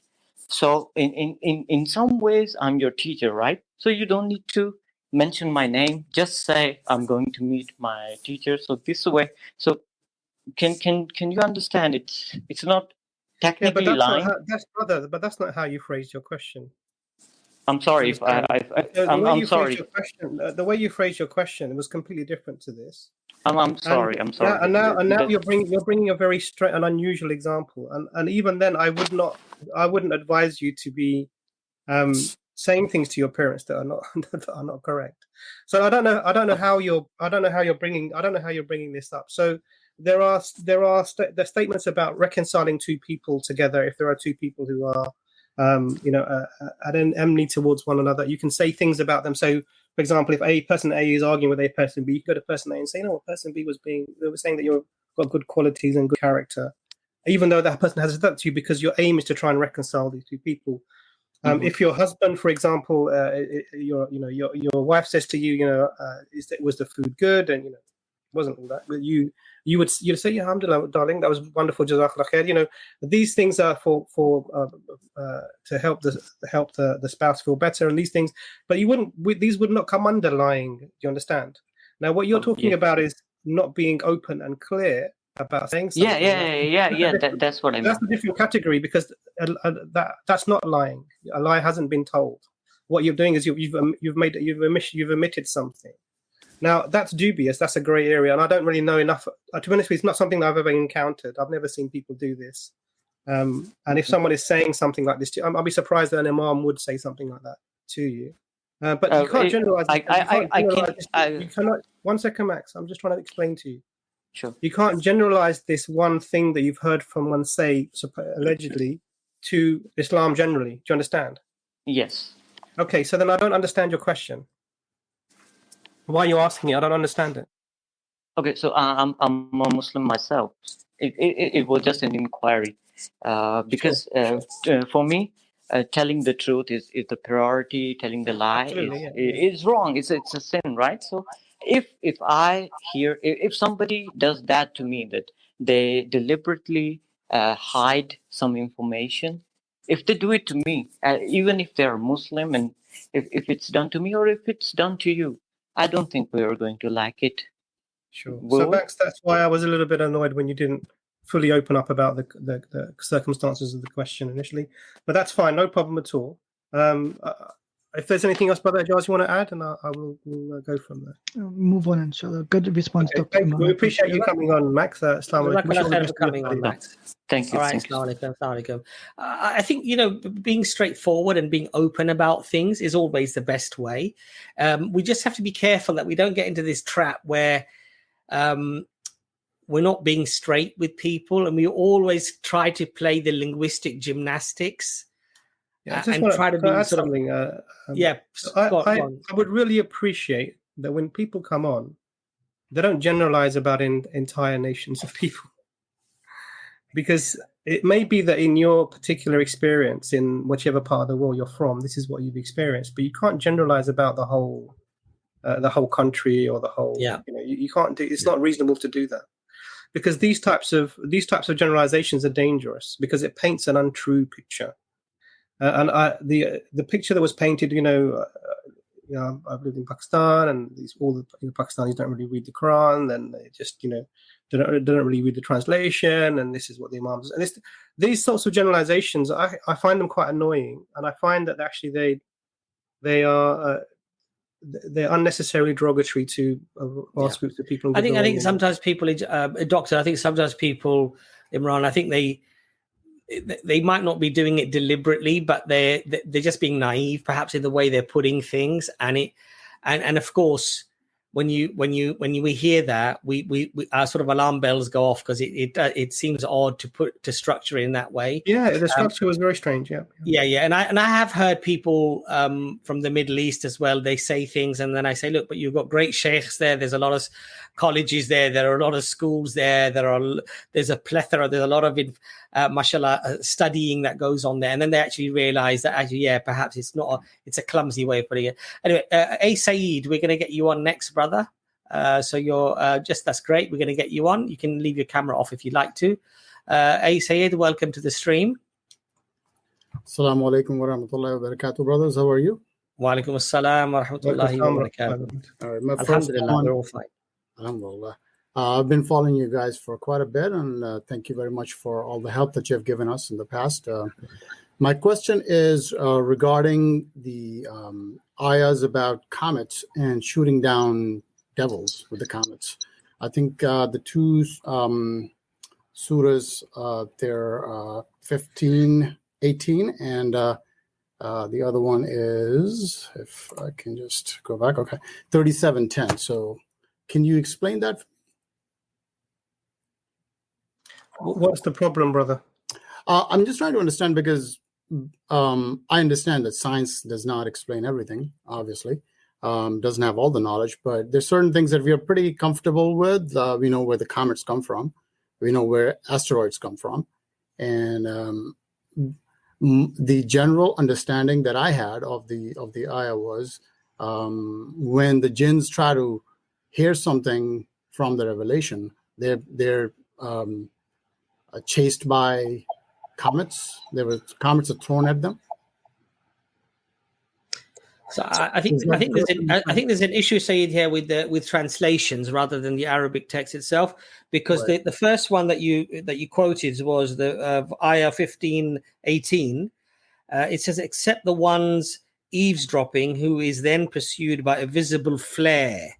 So so the thing here is that it may well be some people may have translated it as a comet or a star. So I think it's better to make sure that the grammar, the Arabic grammar that is mentioned there, that the scope of meaning and translation is actually looked at, and also what a lot of the people, perhaps the early companions, may have analyzed or commented on this, and perhaps some of the later scholars as well. So it might, and we just got to be careful about that, because often when we read certain English translations, it says a comet or star or whatever, but in this particular clear Quran, it says a flare, some form of fire. Now that could be something that could be visible from Earth, but it might not be. An asteroid hitting our atmosphere, lighting up. Correct. Maybe an asteroid hitting our atmosphere, lighting up. It may have nothing to do with what's being spoken there, you see. But Dr. Imran, do you want to add anything to that at all? Or Yeah, so this is a conflation of a thing of the unseen and a scientific observation. They're two different categories, and you're assuming that one is the other. So you're assuming that when you see a comet in the sky, because it's a scientific observation of a comet, and you're hearing this term, the star is thrown or the flare is thrown, and you're equating the two things together. You're saying that they're the same thing, and this is the error in your approach. So science can only look at nature and have natural explanations for them. The fundamental basis of science is that there are no non-natural explanations. So science doesn't recognize jinn. Science does not recognize angels. It doesn't recognize heaven. It doesn't recognize any of these things. So to try and use your scientific hat to then talk about Something the jinn going to the heaven would be incorrect. But I would point you to Surah Jinn. There's an ayah in there, verse 8. Earlier, we tried to reach heaven for the news, only to find it filled with stern guards and shooting stars. We used to take up positions there for eavesdropping, but whoever dares eavesdrop now will find a flare lying in wait for them. Now we do not know whether evil is intending for those on earth or the Lord intends for them what is right. So this was something that was happening at the time of the Prophet, peace be upon him, and then stopped. Before the time of the Prophet, peace be upon him, but then stopped when the Prophet, peace be upon him, came. So this was a temporary thing that was happening at the time because there was a specific, the jinn were trying to gather information. And obviously now that's no longer the case. So I wouldn't conflate the two things together. And this is something that was temporary for a certain amount of time, and now it's no longer there. Yeah, that makes sense. Now, if it was a comet or a flare or anything else, it wouldn't be an issue. And because why we can't use is if, for example, there's hadith, for example, to talk about the sun prostrating to the throne every evening. Now, this is a thing of the unseen. It's not talking about a scientific observation that you would then say, actually, for what I know of the sun, it travels around the earth. It's a category error. Do you understand? You're conflating two separate things, if that makes sense, brother. Yep, it does make sense. Yes. So, right. So, because revelation is not coming down now, so what you said makes a lot of sense. Brother. Yep. Thank you very much, guys. Appreciate it. Assalamu alaikum, brother. Assalamu alaikum, brother. And I think the important thing here is, Imran, that we try to compare, like you said, conflate things to natural phenomena and say that it must mean this. And you're quite right that it doesn't necessarily mean that it does mean that. And that's why I think the Arabic grammar and the tafsir of the Quran and any hadith that we can find on the subject is very, very important. So I think our next guest, let me just make double sure who that is. It's the humble servant. We're going to get you on next. Can you just switch your camera on for me, please? Humble servant. If you can just put your camera on, please, and just give me a little wave or a thumbs up or whatever. Okay, so your camera is not on. So the next person that we have after humble servant is Kazan. Kazan, can you put your camera on at all for me, please? Lovely. And just give me a wave. Lovely. You're on next, inshallah. And humble servant, as soon as you put your camera on, verify yourself. We'll get you on as well. Karzan, welcome to the stream. Thank you. Assalamu alaikum. Wa alaikum salam, brother. I have a general question regarding doubt. So if you can't specify your doubt, but you sometimes get it, does that take you out of Islam? Or like, I can elaborate if you want. Yeah, if you can, brother. Yeah. So, for example, like if you would have, like, say for a moment you would doubt Allah or the Quran or something else, but you still keep the obligation. Would that mean that you're in, like, is that dangerous, or how do you view? Yeah. So it depends upon the actual doubt itself. You see. Mm-hmm. So if it's something like, for example, you believe in Allah, you're doing your, mashallah, your practices of Islam and everything else, and then suddenly, you get this little whisper or sort of this idea, what if God doesn't exist? Something like this, yes? Yeah. And you immediately realize that, of course, this is shaitan, and you say, astaghfirullah min kulli wa atubu ilayh. La hawla wa la quwwata illa billahi al-aliyyil azim, right? And you return yourself back to Allah subhanahu wa ta'ala. Then this happens to lots of people. It can happen to anybody, in fact. Now, if you're saying that this doubt is such that actually it's something that is now literally affecting your iman, your belief, that you're pondering on this, that maybe this is all for no reason, this is all for a waste, then that is a problem. That is a problem. Yes, definitely, that is a problem that needs to be resolved. That is a condition of the soul, and it's a condition of the heart. That is an ailment of the soul and an ailment of the heart that needs medicine. And that medicine is to know Allah, to learn about Allah subhanahu wa ta'ala, to learn about the Prophet sallallahu alaihi wasallam, and to re-engage oneself with Allah subhanahu wa ta'ala. Now, that might be a case of also pondering upon ourselves and any sins that we might be doing, because we know that there are many sins that take away the khushu, take away the connection of Allah subhanahu wa ta'ala, and rectifying ourselves by stopping those sins and doing tawbah. So it could be a condition of the heart in that sense. So what are you actually referring to here? Are you referring to something that is very fundamental in terms of really something that is causing a huge doubts and change in your personality and the way you're thinking? Or is it just the whispers that you're getting? What exactly is happening?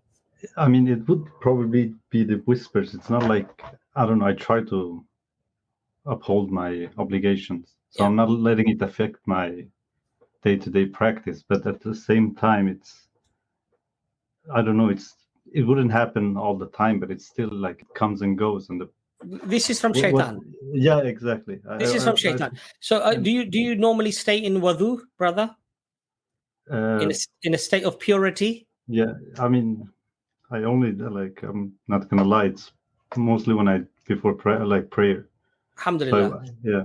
Alhamdulillah. So that's one thing. The other thing is dhikr, and the other thing is whenever you do get these thoughts, what do you do? What's the result of these whispers coming into you? I mean, sometimes I just say, "A'udhu billahi minash shaitanir rajim." I'm not an Arabic speaker, so it's difficult. I think the part of these problems also because when you're raised in the West, you're indoctrinated into a certain belief, and it stays with you, no matter how much you would want to get rid of it. It's always there, lingering in the mind. You know what I mean? I don't know. Yeah. Okay. So what you're saying now is that there are some external doubts that you've heard that possibly you're pondering on. Is that correct? I wouldn't say I'm pondering on it, but it's just the fact that it enters your mind, even though like some days you have extreme high iman, so to say, but other days that you could reach these kind of levels. It's frustrating because you would want to reach a state of certainty where you actually don't have any doubt at all, and therefore you could actually be more practicing in that sense. So inshallah, I'll let Dr. Imran continue the conversation, but just one very last, very quick thing that I'd like to say, that the companions of the Prophet sallallahu alaihi wasallam, they said to the Prophet sallallahu alaihi wasallam that when we are with you, we are at this immense level of, extreme iman and our focus is completely upon Islam and upon you and what have you, right? And when we go to our families and we go to our children, we sort of get distracted and we're not at that level. Mm-hmm. And the Prophet sallallahu alaihi wasallam said this is normal. You can't, the prophets are at that level all the time. The prophets are at that extreme level of connection to Allah subhanahu wa ta'ala. We can't be. We are going to fluctuate. We are going to meander with our iman. But I'll let Dr. Imran, inshallah, continue because I think some of the things that you've said are that these are just whispers. But then you said being in a Western society, there are certain external things that perhaps have entered to create possibly some doubt or whatever, or some things that you ponder on. So I'll let, inshallah, Dr. Imran continue the discussion on that point, inshallah. Jazakallah, Brother Karzan, Jazakallah khair. So I think Brother Abbas is really, you're talking about the whispers, he's already answered that. Are there any things that are in your mind that stick to you, that in terms of doubts that you have or you carry being raised in the West? Yeah, it's not specifics, to be honest. Like it could be one, like if you read something or you read even reading the translation of the Quran doesn't connect as much as just listening without understanding. So if you, for instance, if you read a translation of the Quran, you're not having the same connection because somehow that it's a translation. It is a word of another man. Like even those kind of things makes it difficult to, I don't know. It gives you some kind of element of doubt. I wouldn't call it doubt, but I don't know if you understand what I mean. So I understand. I understand when you're reading in English, it doesn't give you the same feeling as you have when you're hearing it in Arabic. Yeah. But that's not a doubt, or it doesn't. You don't, because of that reading in another language, it doesn't make you doubt the Quran or doubt Allah or the religion. That sense of not being satisfied with that, I have the same. The answer to that is we need to learn Arabic. Let's you and I get together and we'll go to classes and we'll improve Arabic so that when we're hearing the Quran in Arabic, we can feel it and we can also, appreciate the heaviness of the words, and they will affect our hearts much more. So this is really about seeking knowledge to improve our connection with Allah, and being dissatisfied with that we're not connected and we don't have this direct access to the Quran. Maybe points to a deficiency in ourselves, and maybe that's what's making you feel uncertain. But is there anything like you don't believe that Allah exists, or you don't believe the Quran is from Allah? There's nothing like this that's sort of in your mind. I mean, it is like, as I told you, it is probably more whispers than actually having pondered over specific details, if you know what I mean. But and I think if that's the case, brother, what I would say, the fact that you're concerned about them is a sign of your iman. Alhamdulillah. Alhamdulillah. So, because if you didn't have any iman, or your iman was very, very low, or your heart had been turned, then it wouldn't matter. It wouldn't matter to you if you're doing this or not doing this, or if you're feeling that this isn't right or wrong. You would just be heedless of it. But the fact that you are heedful, it's a sign of your iman. And I would say that, aside from improving ourselves in knowledge, so we can connect greater with that, because to get to a stage where you love Allah comes from knowledge, and the same to get to a stage where you love the Prophet, peace be upon him, comes from knowledge. So the more that you know about the Prophet, peace be upon him's life and his character and his interactions and his attributes in terms of how he was with the people around him, and the same for Allah, the more you get to learn about Allah's attributes and his interaction with his prophets and his message to us, and more in the actual words and language spoken, the greater your connection with both Allah and his messenger will be. And I think that that's probably a journey, and we all need to be on that journey where every day we're doing something to make ourselves a little bit better than yesterday and be more connected.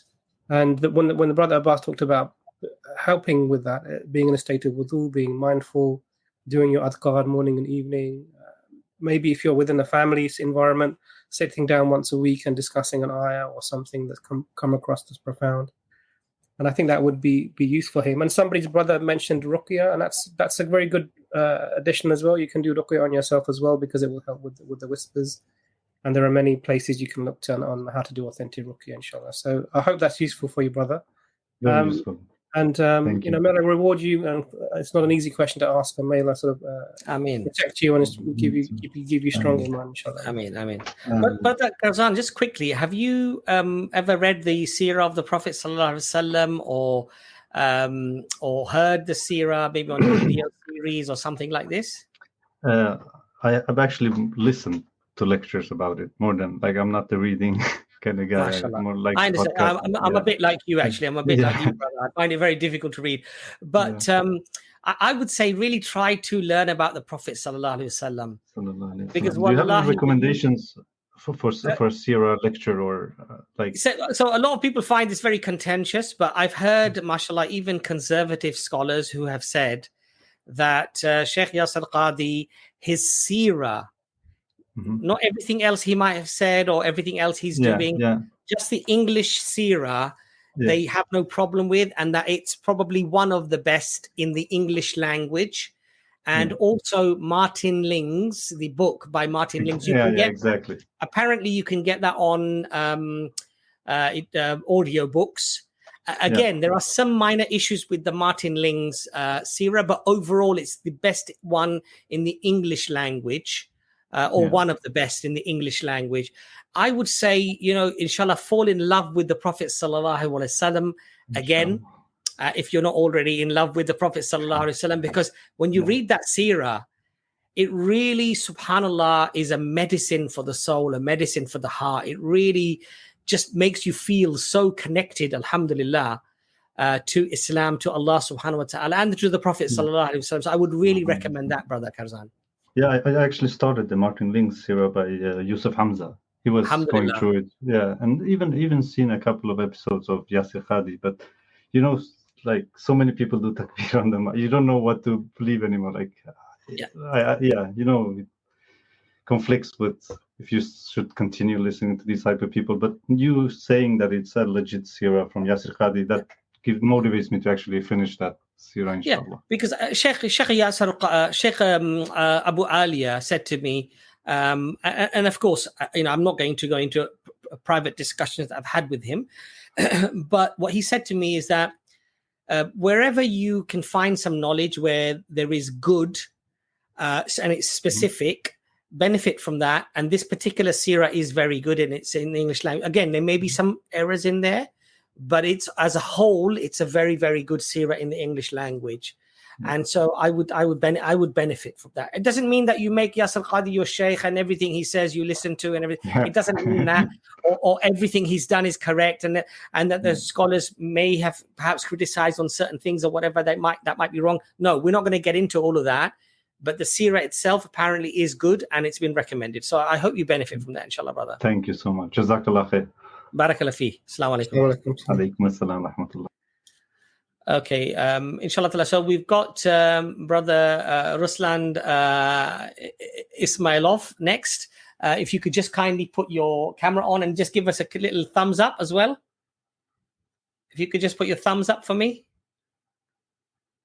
Thumbs up. If you could give me a thumbs up. Lovely. You're on next, inshallah. You can leave your camera on or switch it off as you please. Welcome to the stream, Ruslan. Assalamu alaikum. Walaikum assalam wa rahmatullah. I have one question. What is the main purpose of the human being on this earth? I'll let Brother Ijaz answer that, inshallah. I think it's an easy question to answer because the Quran very clearly specifies that. Ijaz. Yes, Brother Ruslan. Allah says that He created mankind so that we should worship Him. This form of ibadah is not just like dedicated worship, but it means serve Him in general as well. And that's basically what He says directly.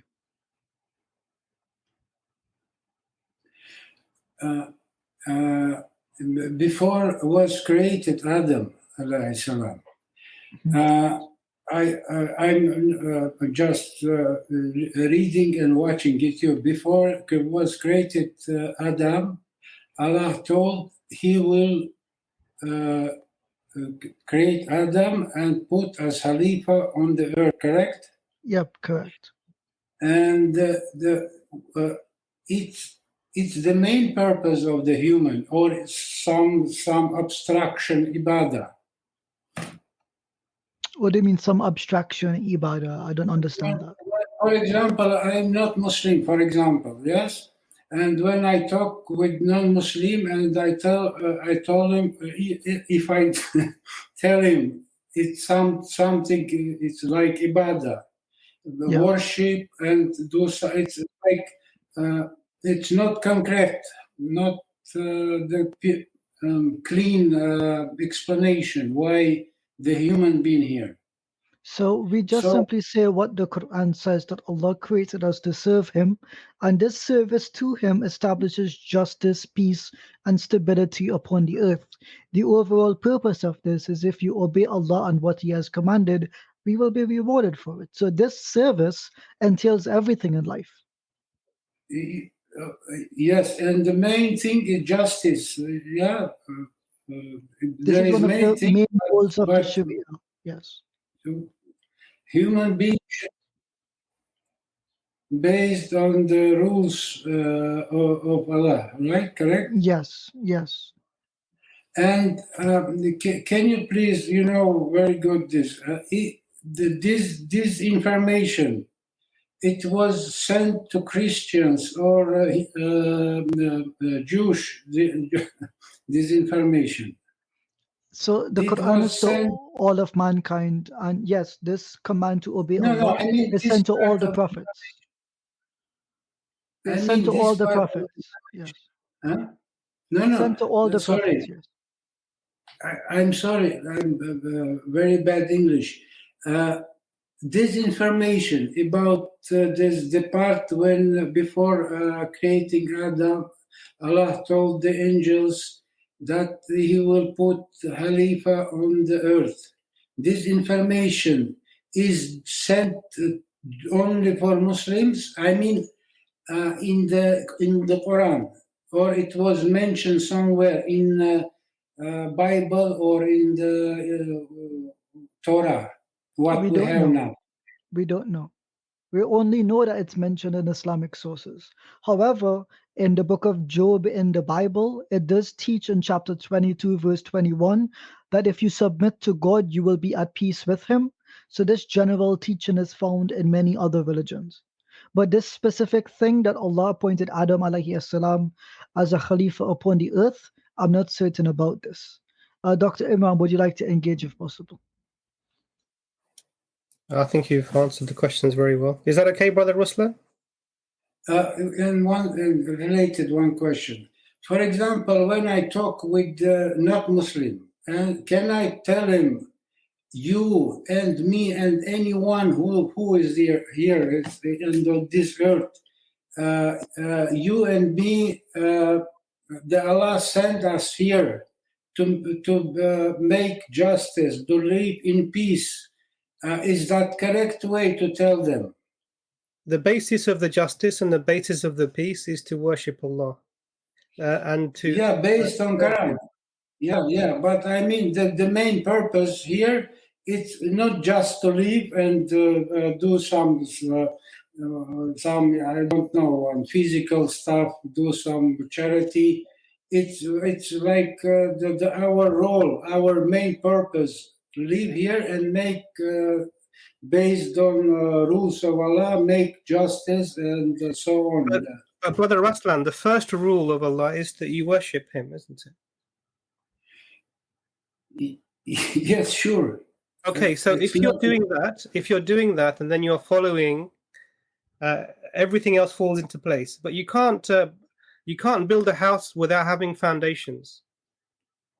Correct. The foundation that you build the house on is the La ilaha illallah Muhammad Rasulullah sallallahu alaihi wasallam, and that entails that you then worship Allah. And this is the house of Islam. You worship Allah. You're giving charity. You fast. You do the Hajj, and I'm missing one. But this is the foundation. The foundation is the Shahada, and then you have the pillars. That this builds the house of Islam. Now, part of this then is about establishing justice in the land and making sure that you're ruling in certain ways and having just societies, and this all comes from it. But if you don't have the foundation, then your house will fall down. So many societies, for example, in the West, they think they are being just, but actually there's a lot of injustice in their societies. In certain countries, women can't cover. In certain places that you can't have. If you're a Muslim, they'll put you into a concentration camp, and they're going to try and change your religion, your family's religion, and wipe you out as an ethnicity. They're doing this based upon their understandings of justice in their societies. But the thing that's missing that would sort this all out is the understanding that you have to worship Allah and abide by His rules, which will establish justice in the land. So you can't say to someone, don't pray, don't do these things, and just do justice and you'll be fine, because you're actually misguiding them if you say that to them. Clear. Thank you very much. Shukran. Barakallah feek, brother. Assalamu alaikum wa rahmatullah. Alhamdulillah. Brother Yahya, we're going to get you on next. If you can just put your camera on and just acknowledge us. Jazakallah khair. Can you just give me a thumbs up as well? Lovely. We're going to get you on next, brother. You can leave your camera off. Welcome to the stream, Yahya. Assalamu alaikum. Wa alaikum assalam wa rahmatullah. First of all, before I start, I just want to thank you guys for doing da'wah and bringing people to Islam. I've been watching your videos for a long time. I have a question about Quranists. There's a couple points that I was talking to someone and I couldn't answer them. I hope you will be able to answer them. And before I say that, I don't want anybody in the comments to do the things that I'm saying, because I'm not here to argue. I don't want to take any dhunub from them. I'm simply here to ask a question that I don't know the answer to. So it's a couple of points. The first one is that Allah in the Quran has promised to preserve the Quran. In Surah Hijr, when He said in ayat number 9, Bismillah ar-Rahman ar-Rahim, Inna nahnu nazzalna adh-dhikra wa inna lahu lahafidhun. And the argument that he made is that He didn't promise to preserve the hadith. Do you want to answer point by point? Do you want me to just say all of them? And then, how many points do you have? 2 or 3. 3. So if you give the points, then we can understand the argument that's being made better, and we can try and address. Yeah, so that was the first point, that only the Quran is preserved. The second point is that Allah claimed in the Quran that the Quran is detailed. For example, in Surah Al-An'am 114, Bismillah ar-Rahman ar-Rahim, أَفَغَيْرِ اللَّهِ أَبْتَغِي حَكَمًا وَهُوَ الَّذِي أَنزَلَ إِلَيْكُمُ الْكِتَابَ مُفَصَّلًا وَإِلَى نِهَايَةِ الْآيَةِ. So the word mufassal means fully detailed. And again, I'm not sure if this is a valid argument, but this is what I heard. So I don't want anyone to listen to me straight away. And the third reason, that third argument is the one that I came up with because I didn't find the answer to. I was talking to someone from Ahl Sunnah, and he said, how would you know how many rak'ahs in salats? Because it's not mentioned in the Quran. And then I asked him, how would you know? And he said, from the hadith. Then I asked him why the concept of rak'ah itself is proven from the hadith, and the number of rak'ahs is proven from the hadith. So the point I'm trying to get at is that's kind of circular reasoning, because if you talk to a Quranist right now, most of them believe that the concept of rak'ahs is not Islamic. So how would you answer that? Those are the 3 points that I don't have an answer to. Shall I begin, brothers? Just Please, quickly. go ahead. Point number 1, when Allah says in Surah Al-Hijr, Inna nahnu nazalna dhikra. Indeed, I have sent down the reminder. What is the reminder? The scholars say that this is not only the Quran, but the prophetic sunnah, because the word does not say Quran here, it says the dhikr.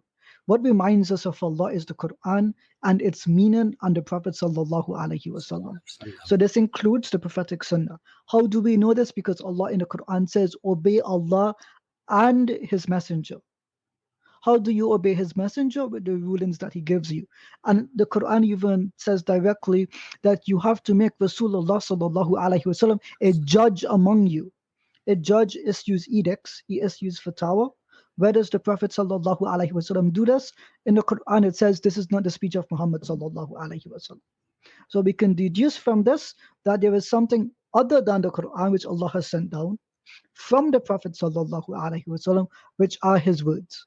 So this would include the Quran, its meaning within the prophetic sunnah. Is the first point answered, brother? Yes, it is. What was the second point? That Allah says the Quran is fully detailed. What was the ayah again? The ayah that I quoted was Al-An'am 114. 114. I'm looking at it. Where does it say fully detailed? So it says الذي أنزل إليكم الكتاب مفصلا. مفصلا 6114. I don't see that here. Yeah, I see it now. Yes. Okay. So it does not mean it contains all the meanings, to be clear. What this entails is that the Quran explains that which we should and should not know. So in this sense, it distinguishes between knowledge that we have and do have. Secondly, when it says detailed, this is what it implies, that Allah has declared to us things that we should have knowledge about and things that we don't have knowledge about. So it's still, in other words, it's not here to give you step-by-step instructions, but within the Quran, you find the usul, you find the principles through which you can understand everything else. So in this sense, the principles explain everything that come after it. In the same way that you have general things, which then allow you to investigate specific things. Does that make sense? I'll give an example here. If I give, there's the 3 fundamental laws of logic: the law of identity, the law of non-contradiction, and the law of the excluded middle. From these 3, all the other laws of logic come. So these 3 laws explain all of logic. Similarly, the Quran gives us usul, or principles, which then allow us to explain everything thereafter. Do you understand? Yes. Okay, is that second question answered? Yep. What was the third one? Is that circular reasoning? Because I was talking if I could just add one little very slight thing to that as well. What's very important to remember here as well is that the Sahaba were getting the Quran, were getting the revelation, memorizing it, they were understanding it. We don't find the Sahaba saying to the Prophet sallallahu alaihi wasallam, "Oh, it's supposed to explain everything. It doesn't explain how to do Hajj." Yes, we don't have any of the Sahaba saying this. And what do the Sahaba do? The Prophet teaches them how to do the Hajj and the rituals of the Hajj, and they accept it. And so what that means is that their understanding at the time also was that these things are understood and explained by the Prophet sallallahu alaihi wasallam, and that it doesn't mean the Quran encompasses everything that you're supposed to do. And this is a mercy from Allah subhanahu wa ta'ala to us, because just imagine if everything was in the Quran from A to Z, as A to Z, right? Everything, every ritual, everything was explained in its fullest, with all the potential issues and problems. How many volumes would the Quran be? Yes. And who would be able to memorize it? So there's Allah's wisdom in that, and there's Allah's hikmah in that, and Allah's wisdom in that, sorry. And so we need to just recognize. Sorry, Ijaz, please, I'm sorry for interrupting. No, just go ahead. What's the third point, brother? Circular reasoning. and I gave the example of the number of rak'ahs. The Quranis that I talk to say, because usually when you talk to Ahl Sunnah with Jama'ah, they say, how do you know how many rak'ahs do you have in each salat from the Quran only?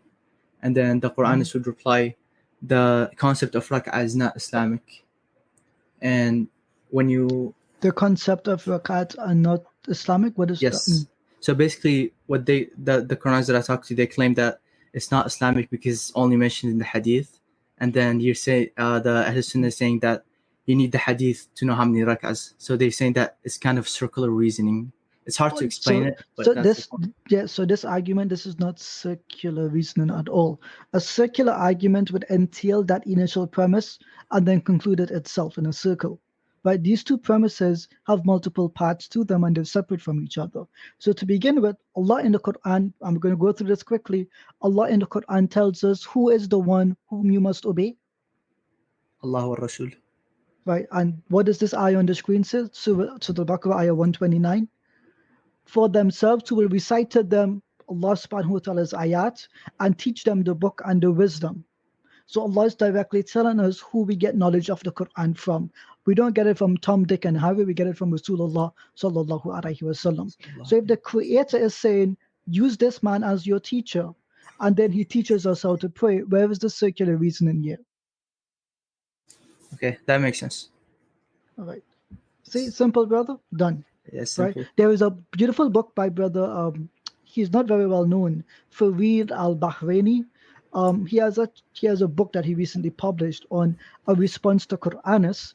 And there was also a book so I would suggest you get that book. It's very cheap. The second book is by Dr. Mufti Taqi Uthmani, and in this book, I think it's entitled, What is the Sunnah? And he explains from the Quran what the prophetic Sunnah is, and it's extremely detailed in the ayat he goes into. So these are the two books I would recommend, inshallah, that definitively answer these questions. Thanks so much. Can I just add something to your second point about the what was your second point again? You said it was about the Quran is fully detailed. Yes. Yes. Whenever this comes up, I mean, the way I would approach it is I say, yes, the Quran is fully detailed, and in its fully detailedness, it tells you to go to the Prophet, peace be upon him, for explanation. So if you read Surah 16, verse 44, and it says, let me just read it for you. We sent them with clear proofs and divine books, and we sent down to you, O Prophet, the reminder, so that you may explain to the people what has been revealed for them, and perhaps they may reflect. So this is talking about two different things. So we have sent down to your Prophet the reminder, they're referring to the Quran, and so that you may explain to the people, and then the explanation is there as well, that they what has been revealed to them. So specifically, explanation of the revelation, literally the hadith, and what has been revealed to them, and perhaps they will reflect. So if the book itself, so if you have a text, imagine you had an instruction sheet. An instruction sheet said, for further detail, point 16, for further details, go to Appendix B. And people say, oh no, Appendix B is not part of the book. We don't follow those instructions. It's not part of the book. But this is actually ignoring the initial instructions. Do you understand? Yeah. Yeah. So the Quran itself is fully detailed, and in that detail is the reference to the Prophet peace be upon him as an explainer of the Quran itself. So for me, it doesn't really make sense. And our brother Ijaz Mashal has given a good explanation of the remaining points and some good references for you as well, brother. Alhamdulillah. Brother, I think, mashallah, that was answered beautifully. And alhamdulillah, I think I definitely learned things there as well. Are you happy with that? Happy with the answers, brother? Yes, I'm happy, alhamdulillah. If I have future questions, I'll definitely come to you. Lovely. And brother Ijaz has put the link also for the book on the Sunnah and its proofs from the Quran by Farid al-Bahraini. So brother, please do refer to that as well. And I think, inshallah, that certainly is a good read for all of us. But Jazakallah khair for coming on, brother. Thank you. I just have a quick comment before I go. Some of the brothers in the comments where I gave the arguments for the Quranists, they started like judging and stuff, and that didn't push me away from listening, but that might push some people away in the future. I would actually agree with you, brother Yahya, and I think we really, as Muslims, need to behave ourselves. And I say this with all seriousness. Don't doubt people's intentions, and don't slander somebody. If you say something negative about somebody and it's untrue, then this is buhtan. This is a very serious sin. And if you say something that is truthful, but you're backbiting somebody, then this is a ghiba. And this is also a very serious sin. So please, we need to be sensible. Speak to people with kindness and don't doubt people's intentions. Allah knows what's in their hearts. Just because you think something, it doesn't mean it is so. And we must restrain from our tongues and from our actions, because these things can become problematic for us on the day of judgment. A Muslim is not somebody who just has a loose tongue and just says things. He thinks about what he says, and he thinks whether Allah subhanahu wa ta'ala will be pleased with him if he utters such a thing. And also think about the consequences of things if you get them wrong, because the consequences in Islam are very severe. They're not slight. They're not, oh, it's okay, you just do this. No, they're very serious. So please, brothers and sisters, be careful. Don't harm yourselves. Don't harm yourselves with your tongues. May Allah protect us all, inshallah. Give us all, including myself, hidayah and guidance not to partake in such actions. Jazakallah khair, Brother Yahya, for coming on. Brother Muhammad Ali, we're going to get you on next. Brother Yahya, Jazakallah khair. Assalamu alaikum. Brother Muhammad Ali, we're going to get you on next, but I just need you to put your camera on very quickly for me. Sorry if I'm rushing some of the guests, because we've got two of our last guests that we're going to try to get you on before the stream ends. So I'm just trying to squeeze everybody in. Brother Muhammad Ali, just give me a quick thumbs up if that's okay. Jazakallah khair. We're going to get you on next, brother. You can switch your camera off or you can leave it on. Welcome to the stream, Muhammad Ali. Just unmute yourself, brother. Maybe you just muted yourself. We can't hear you. Still can't hear you, Brother Muhammad Ali. Just see if you can maybe sort your sound out, and then maybe we can try to get somebody else on, if that's possible. But yeah, we still can't hear you, brother. I think, sorry, I don't know if it's a brother or a sister. Humble servant, can you just put your camera on for me quickly, if that's okay? Brother Muhammad Ali, will get you back on if your sound improves. Lovely. Just give me a quick wave as well, humble servant. Lovely. You can switch your camera off now. We're going to get you on. Humble servant, welcome to the stream. Assalamu alaikum wa rahmatullahi wa barakatuhu. Wa alaikum assalam wa rahmatullahi wa barakatuhu. So I've just got a quick question about two hadith. The first one, inshallah ta'ala, is about Sahih Muslim 2897.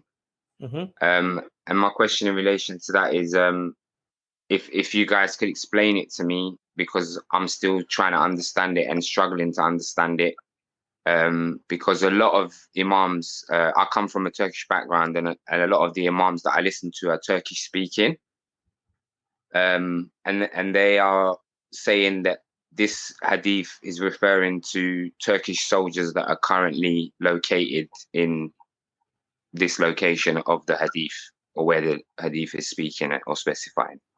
Okay, let me ask, but brothers, have any of you got the hadith up? I've looked at it, brother. Many ulama of different countries make the claim that their soldiers are the one promised in this narration. The fact of the matter is, this is a very ambiguous narration, and until this incident or these events of the end of times actually occur, we will not have certainty of knowledge in knowing who these people are.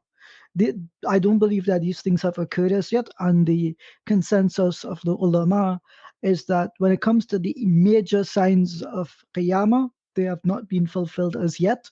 So the interpretation of this narration, I can see some ulama applying it to the soldiers of their country, but that does not mean that interpretation is completely correct or valid, but rather it is one that they hope that their soldiers are among the best of the people, and that these soldiers will perform justice in obedience of Allah subhanahu wa ta'ala. So it's more of seeking that particular ideal rather than being certain that these people are what the hadith is describing, basically.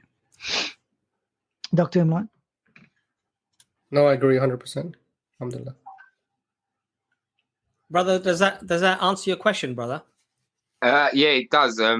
But my question to that would be, within that hadith, it mentions that this specific group of people would be the people who conquer Constantinople.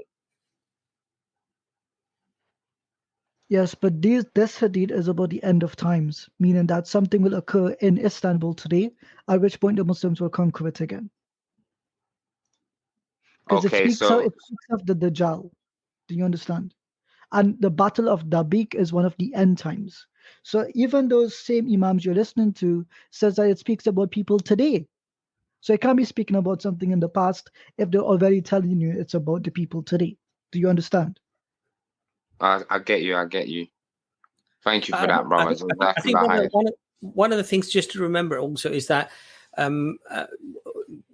it's a good idea to have the consensus of scholarship on certain matters.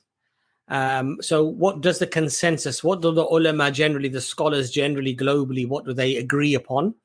And that sometimes can give you a more enlightened opinion or answer in terms of these things, because obviously people can have different views. And in Turkey is what shouldn't generalize, because there may be many scholars in Turkey, because I'm sure you haven't spoken to all of them, and I certainly haven't. There may be many scholars in Turkey who may actually disagree with that particular interpretation, and they may say actually what Ijaz has actually said, looking at the hadith that are pertaining to this and gaining clarity from that. So I hope that helps you, brother humble servant. Is that okay? Alhamdulillah, yeah, it helped. Jazakallah khair. Can I just ask what about the second hadith quickly, if possible? Okay, go ahead, brother, inshallah. It's Sahih Muslim again. It's 29:12. And I think this is about the end times as well, and I'm really struggling to understand this. Have you got that one up, brother Jaz? Okay, inshallah, bismillah. Bismillah. Sorry, I forgot to unmute myself. So the narration, 29:12 you said? Yeah, there are different versions of 29:12. Is there a particular one you had in mind? So from my understanding, it speaks about the last hour won't come until you fight with the Turk. With the what? With the Turks. Okay, so this is 29:12d. So it's a sub-hadith. The last hour would not come until the Muslims fight with the Turks, a people whose faces would be like hammered shields, wearing clothes of hair and walking with shoes of hair, meaning that there's a particular physical type of people from the steppes, steppes, that region, upon whom there will be a major battle with them. It does mention Turk, and it refers to the ethnicity of the people from a particular religion, not a particular nation today that is called Turkey. So the Mongols are from the steppes. For those asking, the Mongols are from the steppes, and steppes. Some scholars have applied this narration to that event and those people, but others have differed. So there's no consensus on this. Okay, and does this hadith tie in with the previous one, Aki? It may, but the scholars who discuss Akhir al-Zaman, the end of times, there were books about eschatology. The thing is, what they basically say is we will not know with precision when these events happen until they actually happen. We can only offer guesswork at this point. So, like, we can infer some things, regions, ethnicities, but when and whom, I think there is difficulty in this, and it's not really something that we should focus upon, because these events will occur with or without our participation, and focusing on them does not really benefit one's iman, to be quite honest. Jazakallah khair, Aki. Jazakallah khair, brother, for coming on. Are you actually in Turkey, or are you living in England, or? No, I'm actually in England. I used to be a Quranist until I spoke to a brother or two at Speaker's Corner, and alhamdulillah, they explained it to me, and yeah, I see the logic in following the hadith.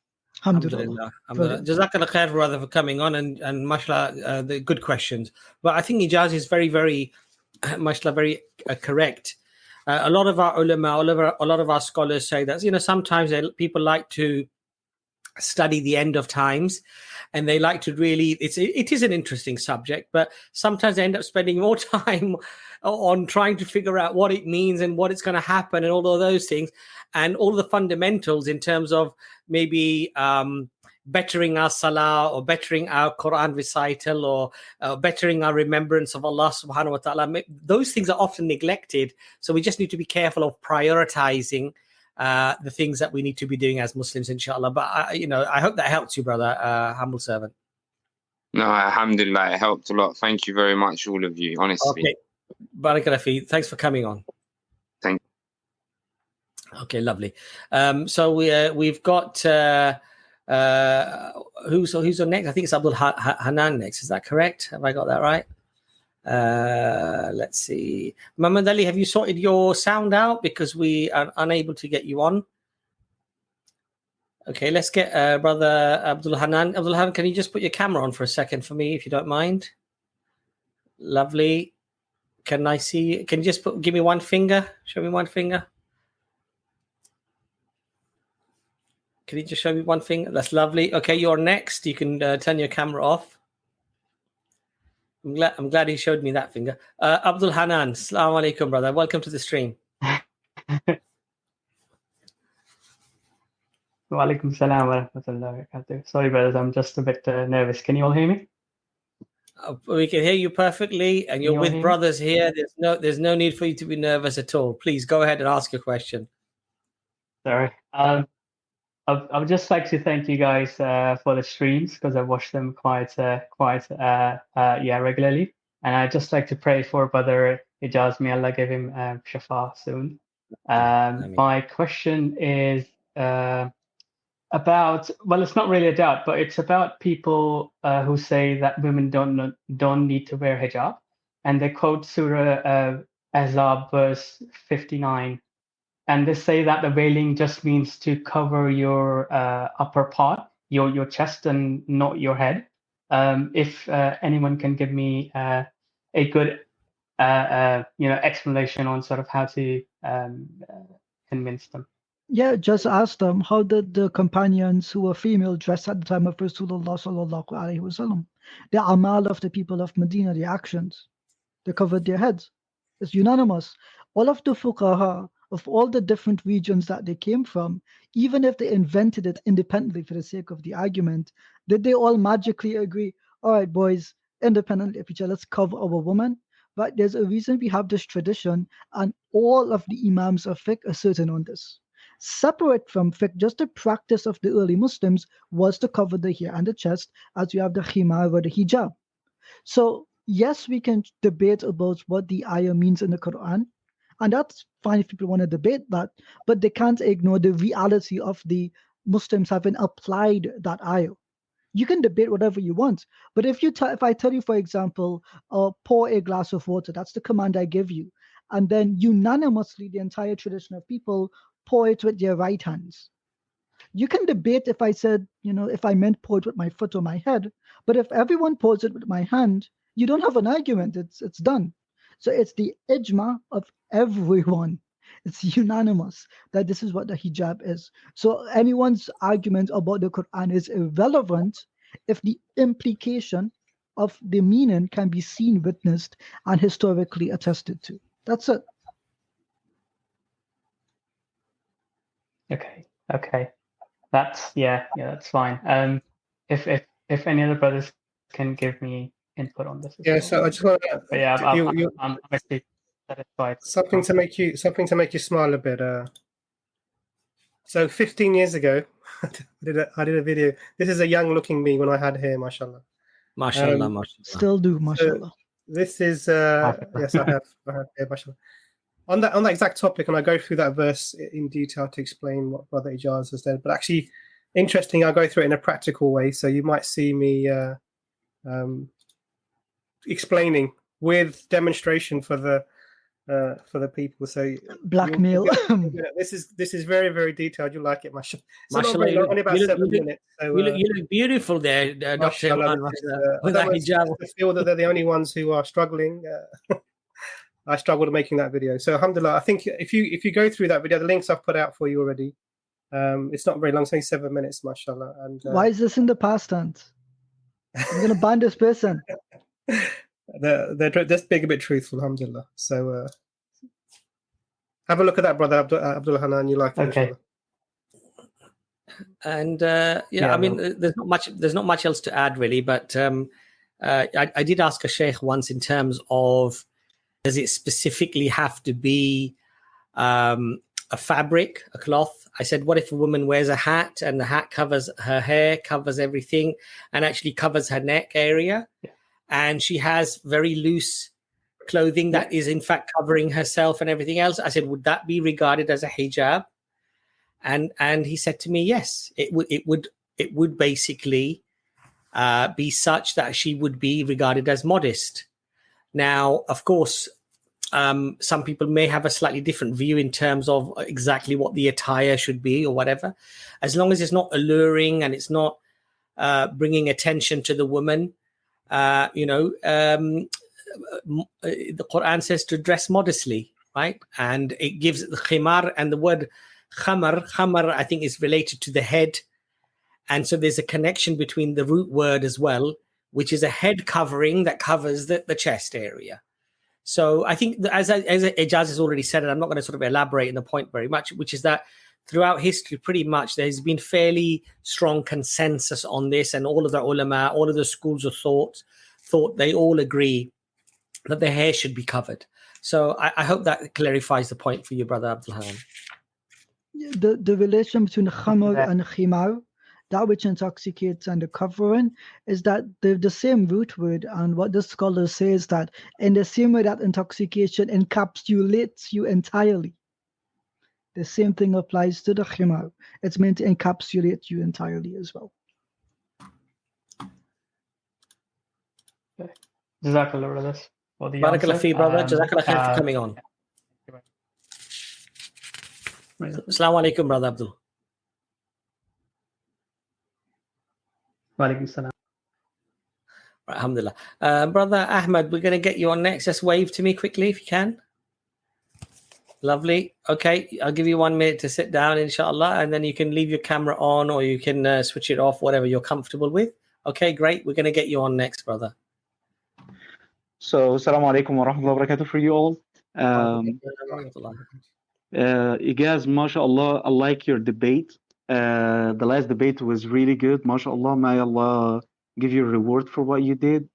My question for Dr. Amran specifically, because mashallah. Brother Ahmed, sorry to interrupt you, but what debate? Just remind the people what debate you watched, please. It was a professor in Christianity. I'm not sure. I remember his name, to be honest. Was it Michael Brown? Was it? Yes, sir. Michael Yes, Brown. And let's remind the people where they can find this wonderful debate, because I'd love for people to benefit from that. It's on Ijaz's channel, Calling Christians. That's true. Yep, it is. And you can go to YouTube, and I would definitely advise you after this stream, of course not now, because we don't want to sort of have you go right now. But after this stream, we really want you to go and watch that, inshallah, debate. I think it was wonderful.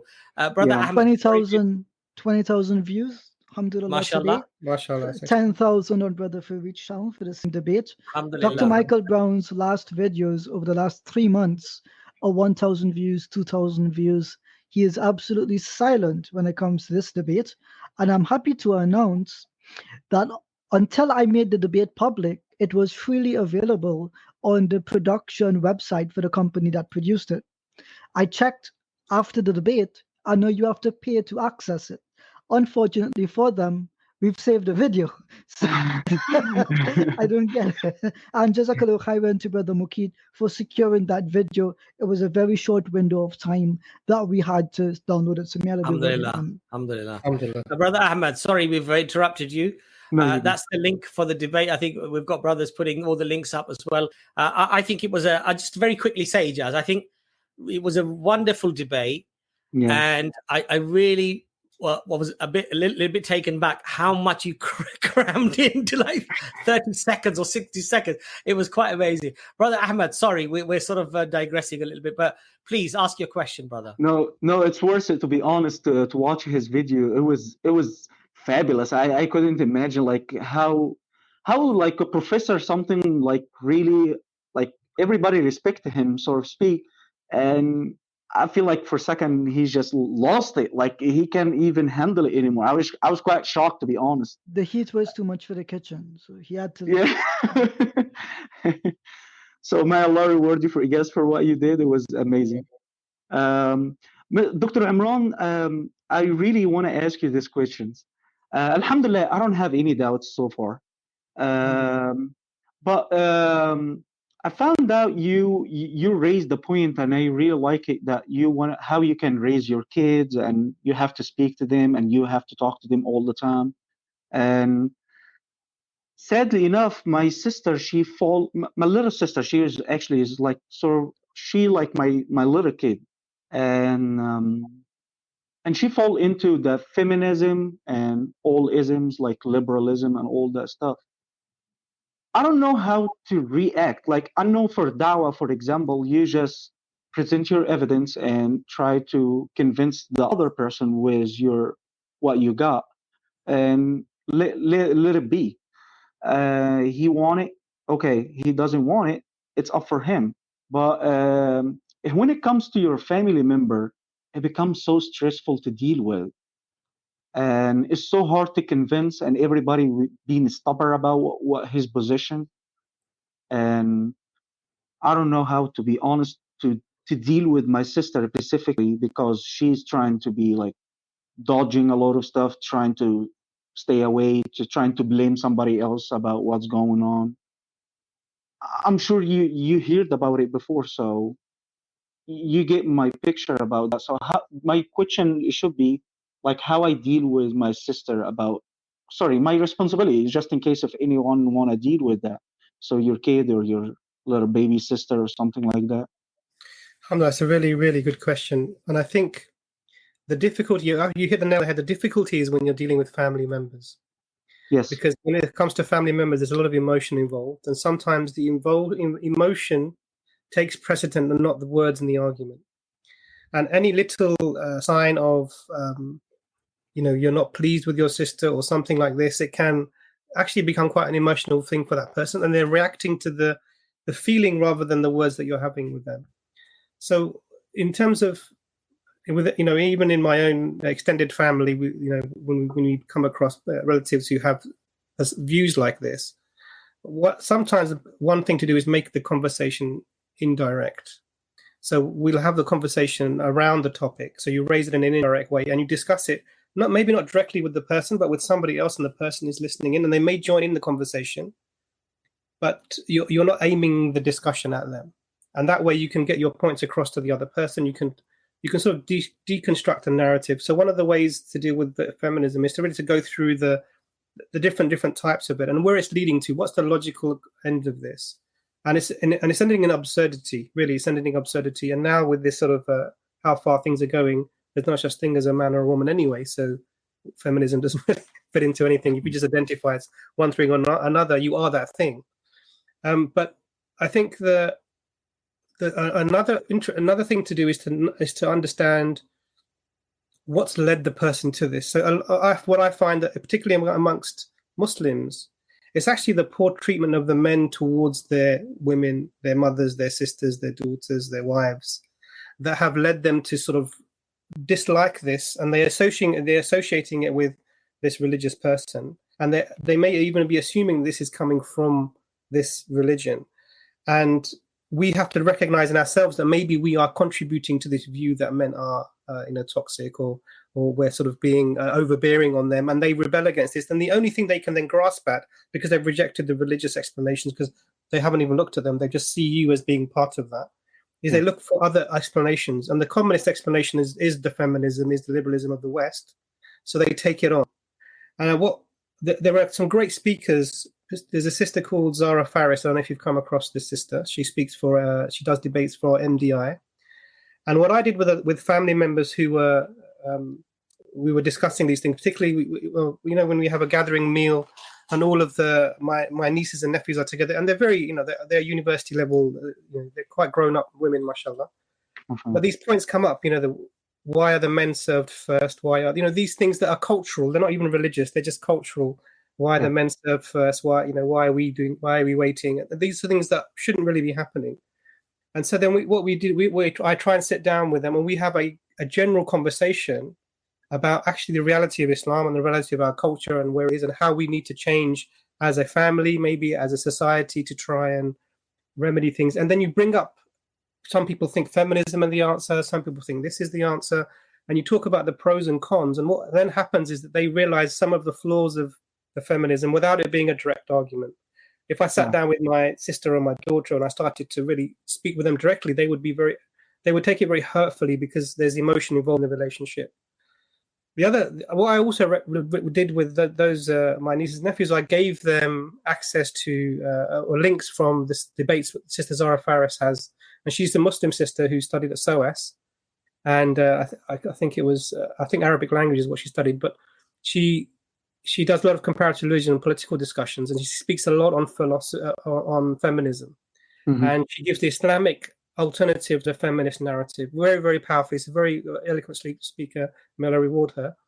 And we'll put the links up for some of this in the bottom of this so you can have access to them. And they will actually allow that when they hear a sister advocating for the Islamic position being better than feminism, for them it's much more profound than a man telling them, because that's part of the feminism corruption, is that they start to feel that these men are telling us things that and maybe not about equality. And the key thing I really talk about is the difference between justice and equality. There's a difference between true justice and true equality, and what you would want is justice rather than equality. And this is the thing. So men and women are equal in every in terms of sight of Allah, but we have different physical and responsibilities because of our different physical natures. So it's just a very simple thing. The value of one is not different from the other in terms of the sight of Allah, but it's not easy, brother. So I know I've given you a very long answer, but the brothers put the comments, the link up for you there. What do you feel? Anything that you want to say back? Or for me, she's just being stubborn about what her position, and she just don't want to deal with the problem, or she just start crying, or you as you said, it leads to the emotion things. And as much as you want to put her back in the track and try to make a logical thing, especially when you deal with the females, most of the time they go to start emotion arguments. Brother, can I just say? So let me put this in another way. Your sister loves you, yes? Yeah. Okay, great. Alhamdulillah. If you have someone who you love saying something negative about you, does that hurt? Yeah, absolutely. It hurts. This is what happens, brother. So sometimes when I find that there's too much emotion between me and this person, and I can't have this conversation, I move myself from that because I want the best for the person. So you find them the best person to speak with them. And it may not be you, because of the emotion connection, it may not be you that does that. You may have to find another sister or someone else who has an interaction with them, or do it indirectly, as I mentioned. Yeah. And I think that it's really important that we recognize that actually sometimes the best way to help someone, particularly your own family member, is not for you to have the conversation, but to find someone else who's able to connect with them without having the issue of the emotion being there. Involved. Yeah, I see what you're trying to say. I appreciate that. Well, Ahmed, just say to her, actually, you know what? You make some interesting arguments, and I can see that you're very passionate about this. Actually, I've encountered this website, this sister, Zara Faris, and I was just really. You might find it interesting. Just sort of push gently nudge her into the right direction. But Dr. Imran, mashallah, has made beautiful, mashallah, points there, and I don't need to return all of those. But are you happy with that, Brother Ahmed? Yeah, alhamdulillah. Thank you, Brother Abbas. Thank you, Dr. Rahman. Thank you guys for everything. You're very welcome, brother. Inshallah, remember your dua. Assalamu alaikum. Wa alaikum salam. Alhamdulillah. Brother Muhammad, I know you're trying to get on several times, but can you just put your camera on, and have you sorted your mic out? That's the main thing. Can you just switch your camera on again? And Karzan, we're going to quickly get you on as well, because I think you want to ask one more question. We've actually come to the end of the stream, so we've got to just rush it a little bit. But Brother Muhammad Ali, if you could just put your camera on, please. Okay, I think he's struggling with the internet. Brother Karzan, just put your camera on again for me. I know you've been on before, but I just need to quick wave again. Jazakallah khair. Okay, you're on next, and you'll be our last guest today. So please ask your. This is your, I think, fourth question. Is that right? Yeah, thank you so much. Sorry if I took someone else's No, place. not at all. Go ahead. So my question is actually regarding it was a statement by Zakir Naik done many years ago in his video. you said that all the humans individually took the responsibility of this amount of free will. So this responsibility of having the free will. And he said it's one of the tafsirs of the Quran, but in the early tafsirs, you don't find this explanation. Like, is this a view we can hold, that every individual took this responsibility and we accepted to undergo this trial? Okay, inshallah, what I will do is I will get Brother Ijaz to answer this particular one. Brother, can I just quickly ask you, Brother Karzan, where are you getting these questions from? No, this is actually like this comes to my mind when I watch the videos. This isn't. This is a question that's been on my mind because how I see it is, it makes sense that we all accepted to undergo this trial, because if not, it would sort of be injustice if we were forced into a position and then sent to hellfire. But it would make much more sense if we accepted it ourselves, therefore we take the consequences. Okay, so I'll get Brother Ijaz, inshallah, to quickly come in there and answer the question, inshallah. Yeah, so to be quite honest with you, I'm not sure if you're asking if this principle or this understanding is present in the various tafsir in an early way.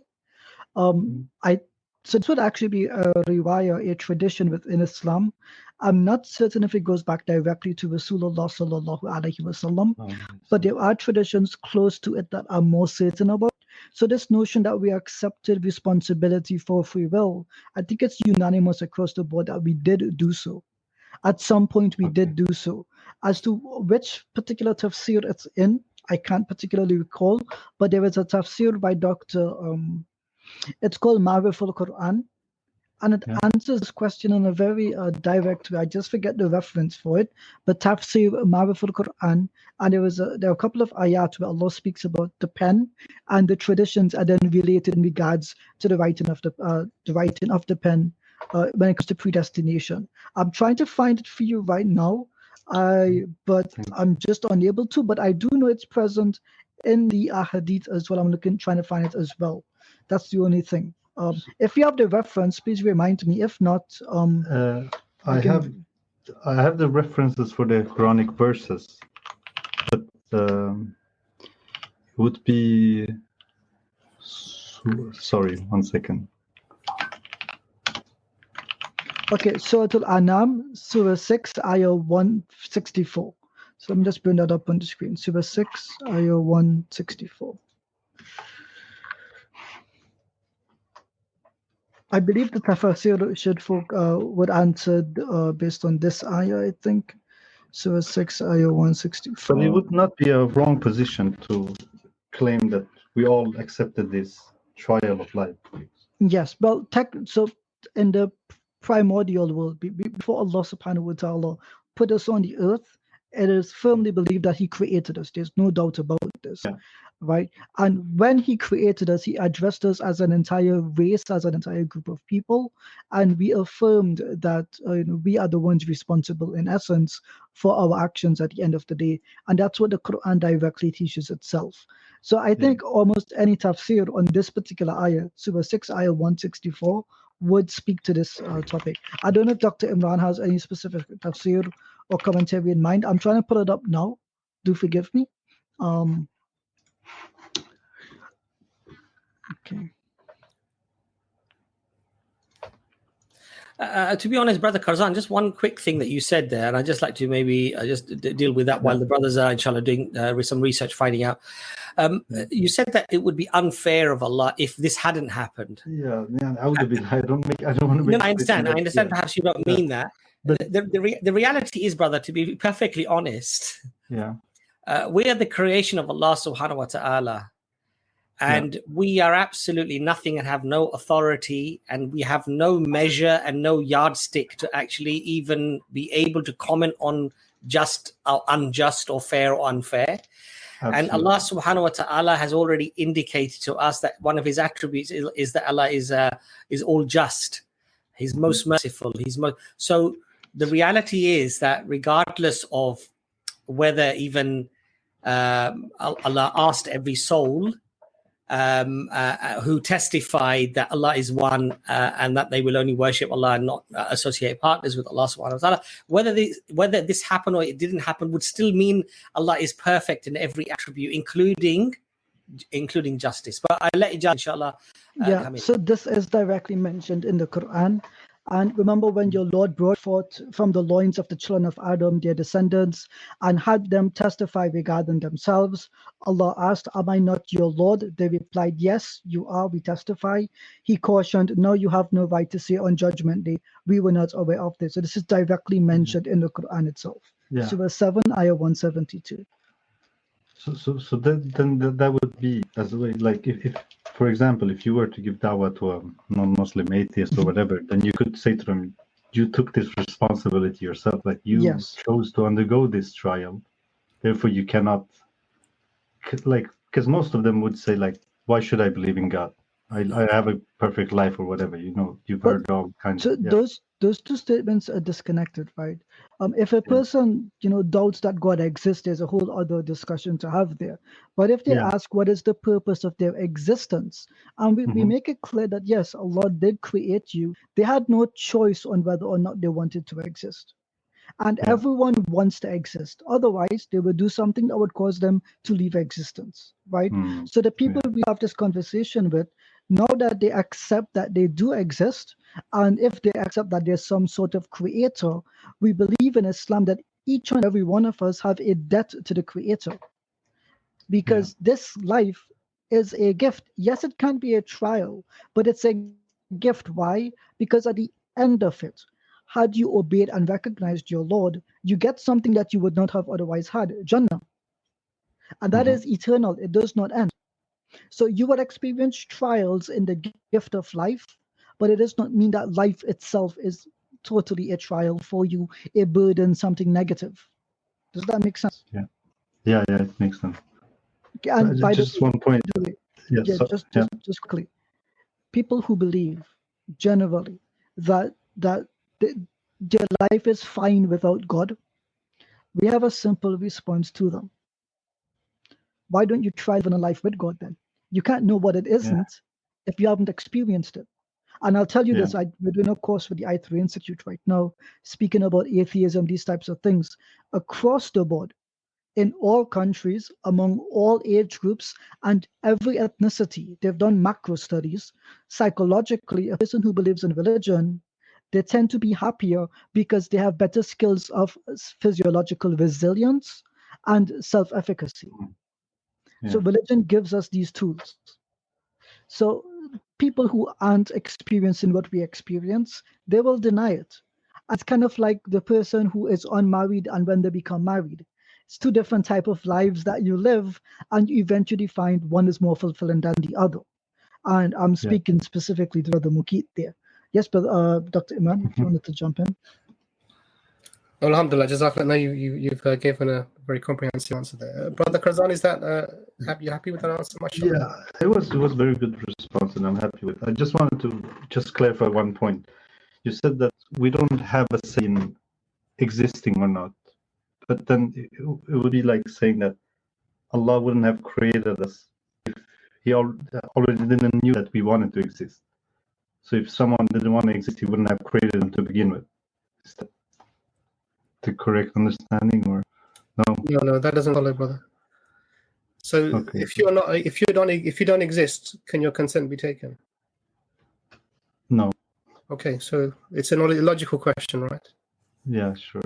Yeah. And Brother Karzan, as I said before, and the Prophet ﷺ also, when it came to concepts of qadr and these very deep subjects,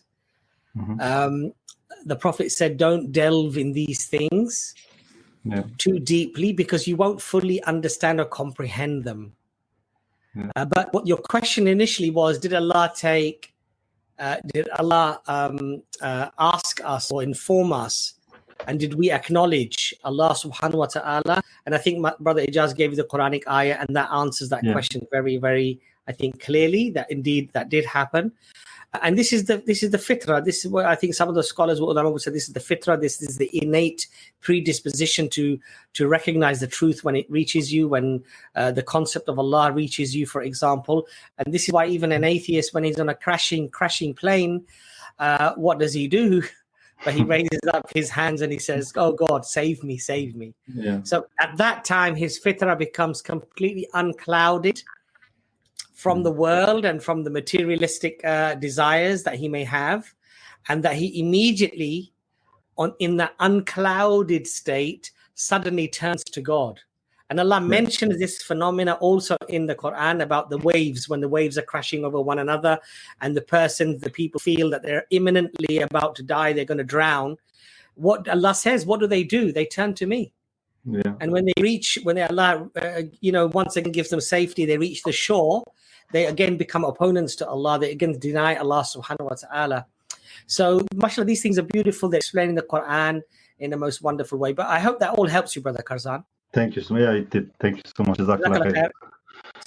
I think you're one of the only guests that we had. You're one of the only guests that, mashallah, brothers that we've had who came off, asked us 3 or 4, and then we got him on again. So, mashallah, congratulations. Assalamu alaikum, brother. Alaikum assalam wa rahmatullah. All right, alhamdulillah. And that's the end of the stream, my brothers and my sisters. But I think any last words from Dr. Imran and Ijaz? Just to say, Jazakallah khair to all the people that came on to ask questions. Jazakallah khair to the moderators for their assistance as always, and may Allah reward you all. And anything that was good is from Allah. Any errors from ourselves and from Shaitan, may Allah forgive us. And Jazakallah khair for brothers, Brother Ijaz, for your sharing your knowledge, mashallah, and Brother Abbas for your hikmah as well. And make dua for us, brothers and sisters. May Allah purify our intention for His sake alone, inshallah. Ameen. Brother Ijaz? To begin with, alhamdulillah, everything that we answer that is truthful is from Allah. Any mistake is definitely from ourselves, and I don't think that we made any mistakes today, alhamdulillah.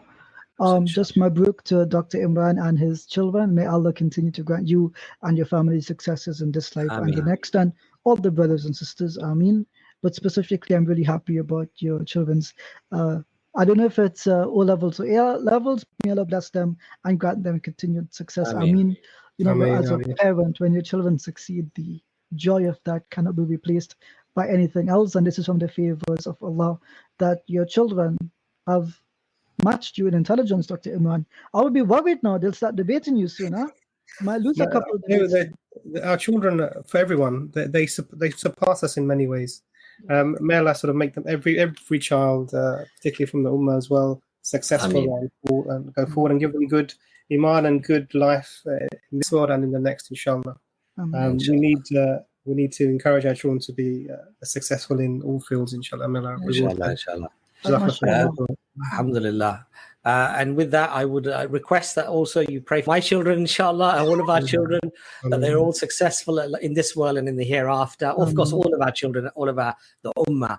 I'm sorry, Dr. Abbas. I wasn't aware that you had children. You look so young. I just thought that you were newly married. Forgive me. My eldest is 27 years old, so it just shows how old. Wow. Hey. Okay. So, alhamdulillah. Brothers and sisters, just very quickly, and I've said this many times before, sorry to bore you again. I know that, life can be difficult. We have our hurdles, we have our hoops to jump through, and sometimes we get depressed, we get upset. But remember, Allah subhanahu wa ta'ala is there. Turn to Allah, inshallah. Don't forget your remembrance of Allah subhanahu wa ta'ala. And remember, Allah promises us, wherever there is difficulty, there will follow ease. Allah will give you ease, inshallah, for your issues and for your problems. And may Allah make things easy for you, and may Allah make things easy for the Ummah. Many of us who are living in the West, we're very, very lucky, really, in terms of our lives and stability. And if we watch the news, we see lots of problems happening around the world.